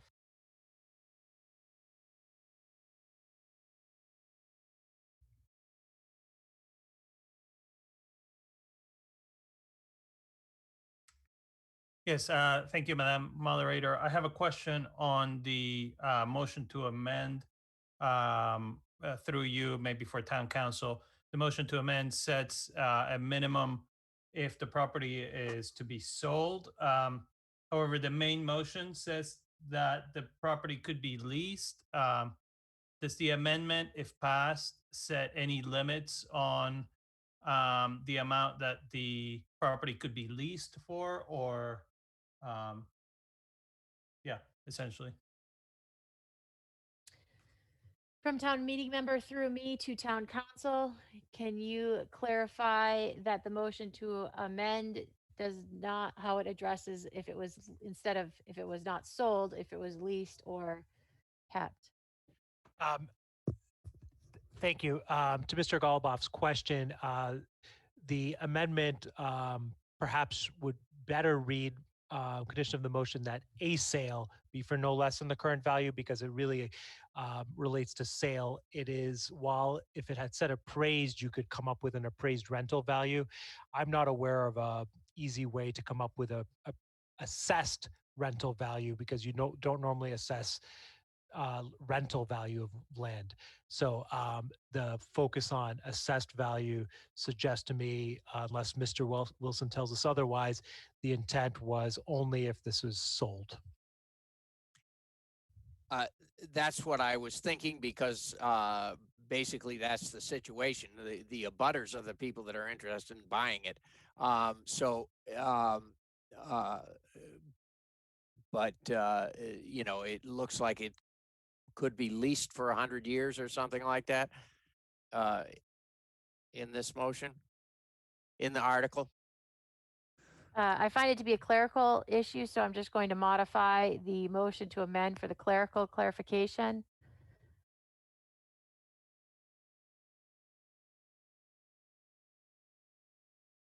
Of that a sale.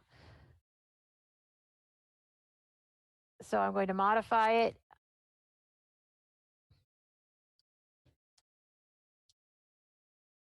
to be clearer for everyone. John Miller, Precinct 6.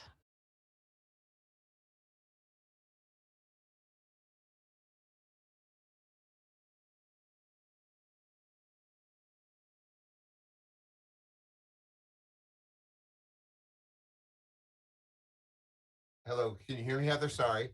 Yes, I can. Thank you. Sorry, I was just going to echo what Lance Grensback said, and I think Mike Betancourt also said.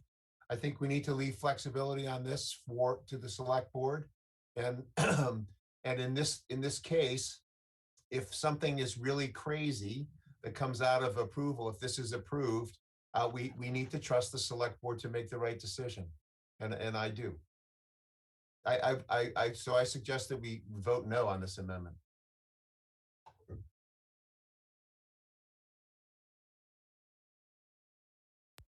All right, seeing that there's no one else in queue, the motion to amend requires the majority of town meeting members. Please turn your attention. The motion is as stated on your screens. Please turn your attention to vVoter and you refresh it, please, before you go to vote, so your vote registers, and vote yes, no, or abstain.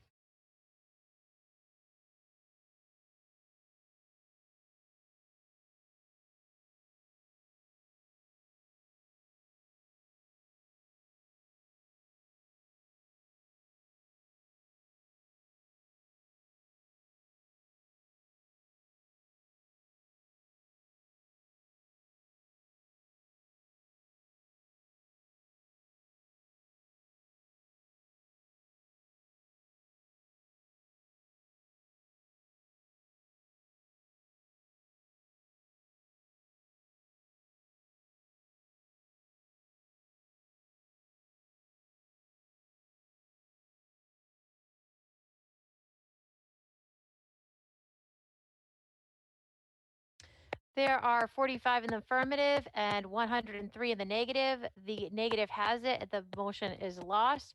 Returning to Article 7, seeing this is the main motion for Article 7, seeing that there is no one in, I am calling the question ready for a vote.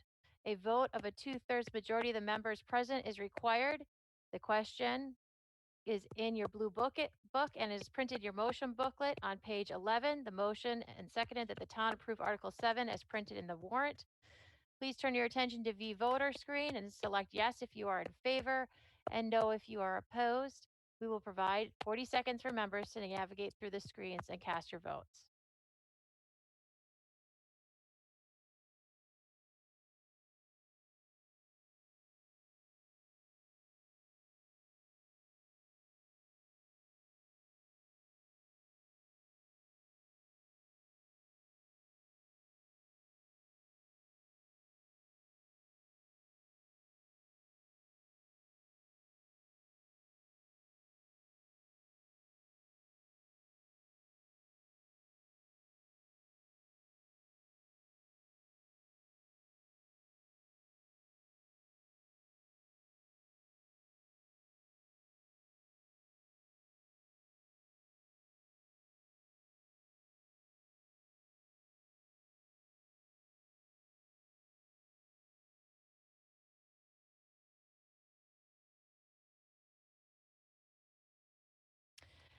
Having 156 town meeting members casted votes.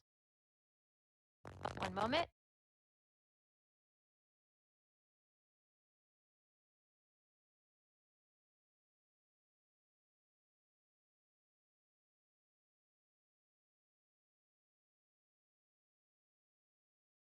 Is that better? All right. So having 156 town meeting members casted a vote requiring 2/3 vote, 125 in the affirmative, 31 in the negative.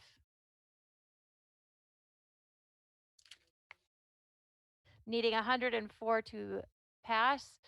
The affirmative has it and the motion is adopted. We are going to call our first night of town meeting now. I would like to hear a motion to adjourn and reconvene on Monday, May 3rd at 7:30. Do I have a second? Hearing a second. Motion is adjourned. Thank you so much for all of your patience as we worked out through all the kinks, and thank you for all your your support and patience with me as I navigate these new uncharted waters. Also, thank you to the IT, to WinCam, to town clerk, to town council, and also all the boards and committees, and also you town meeting members. Thank you so much, and you have a wonderful evening. We'll see you next week on Monday.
All right, we have audio.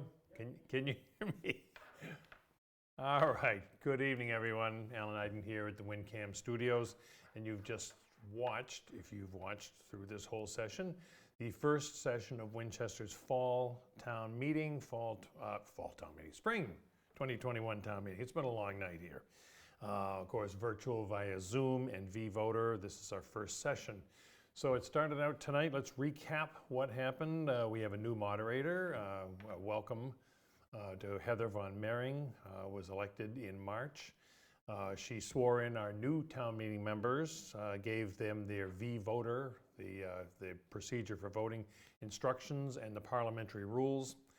And she took a few moments to reflect on the loss of two prominent Winchester residents, Dennis Slater, who was the electrical inspector for the town, and of course John Sullivan, who was the moderator for 37 years. And town meeting observed a moment of silence in both their memories.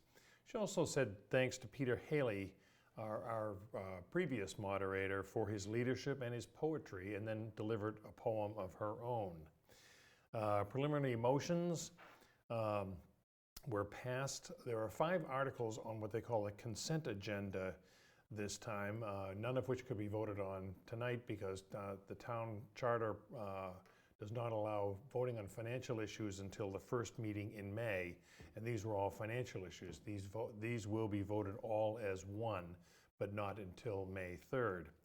So Article 1, as always, was to receive and hear reports of the various boards. Our first report came from the Select Board Chair, Susan Verdicchio.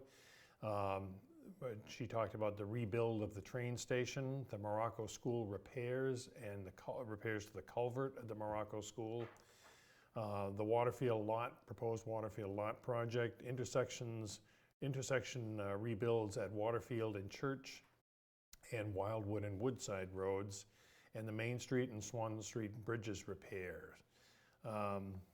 That had to be repeated a few minutes later because the slides weren't showing, so we got to see that presentation twice. The Finance Committee Chair talked about the CARES Act funding that covered most of the costs of the pandemic incurred by the town, that a large reserve fund that was done for the town was still in place, and the town is waiting for what he called the Biden stimulus funds. We heard a detailed source of the increases, half of which are from contractual increases. 10 new positions in the town have been proposed, and the Finance Committee was recommending 7 of those. He also said the Finance Committee is hoping to postpone any more operating overrides until March of 2024 for fiscal year 2025. And he's commented that the spreading out override votes increases the possibility of passage.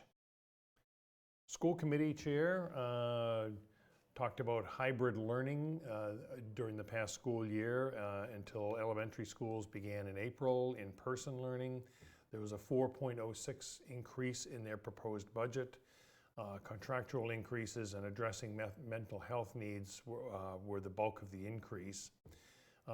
There are still many uncertainties on enrollments after COVID, how many students might actually be coming back to the schools in person or may have gone to private schools or homeschooling. She looked ahead to the Lynch opening, a Lynch rebuild and reopening in 2025, and replacing the Morocco School in 8 to 10 years. Chairperson of the Health Board talked about the challenges of COVID, of course. There were 1,200 cases confirmed in Winchester. Vaccinations are being offered to homebound residents. She detailed the normal functions of the proceeding of the Board of Health and increased mental health programs here in town, also related to the pandemic. Those reports were just passed and received on file and put on file. Article 2 was a report of the Planning Board. That also was received and put on file. Darab Jarius talked about retirements and new members, talked about grant activity, talked about the upcoming North Main Street study and looking for civic input, and new state laws that allow certain zoning issues to pass with a simple majority instead of the 2/3 majority. He talked about MBTA, the MBTA requiring MBTA communities to develop housing plans within 1/2 mile of stations. He said there are too many 3-bedroom houses in Winchester and there's a desperate need for smaller units. He also mentioned that there were 104 affordable units in the pipeline and on Cambridge Street, in the Waterfield lot and the River Street property. Again, that report was received and placed on file. Town meeting passed that. Article 3 was from the planning board to limit the dimensions of curb cuts in residence. We heard that some saw upward of 50-foot curb cuts, which are hazardous for pedestrians to get across and can cause some flooding issues. The proposed change here was to allow no more than 20 feet maximum at the property line and the curb. Property lines generally are, several feet behind the curbs. That was passed by town meeting. Article 4 got a lot of discussion. That was to amend the bylaws for electronic voting procedures at town meeting, proposed by John Miller. He said that was on a model for the town of Lexington. Voice votes and standing votes are still allowed, but listings would show the vote of each town meeting member within 24 hours after a meeting. Our town clerk said that it would need about $8,000 each year to implement this.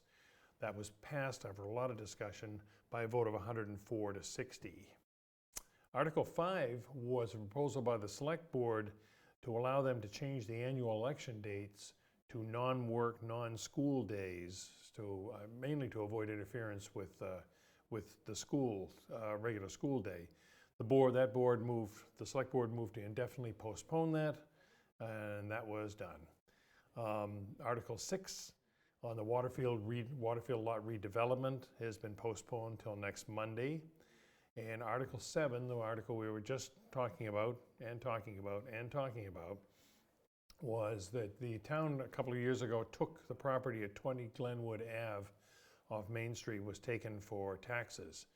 The proposal here by the select board was to allow them to sell or lease the property, and the proceeds would go to the Housing Trust Fund.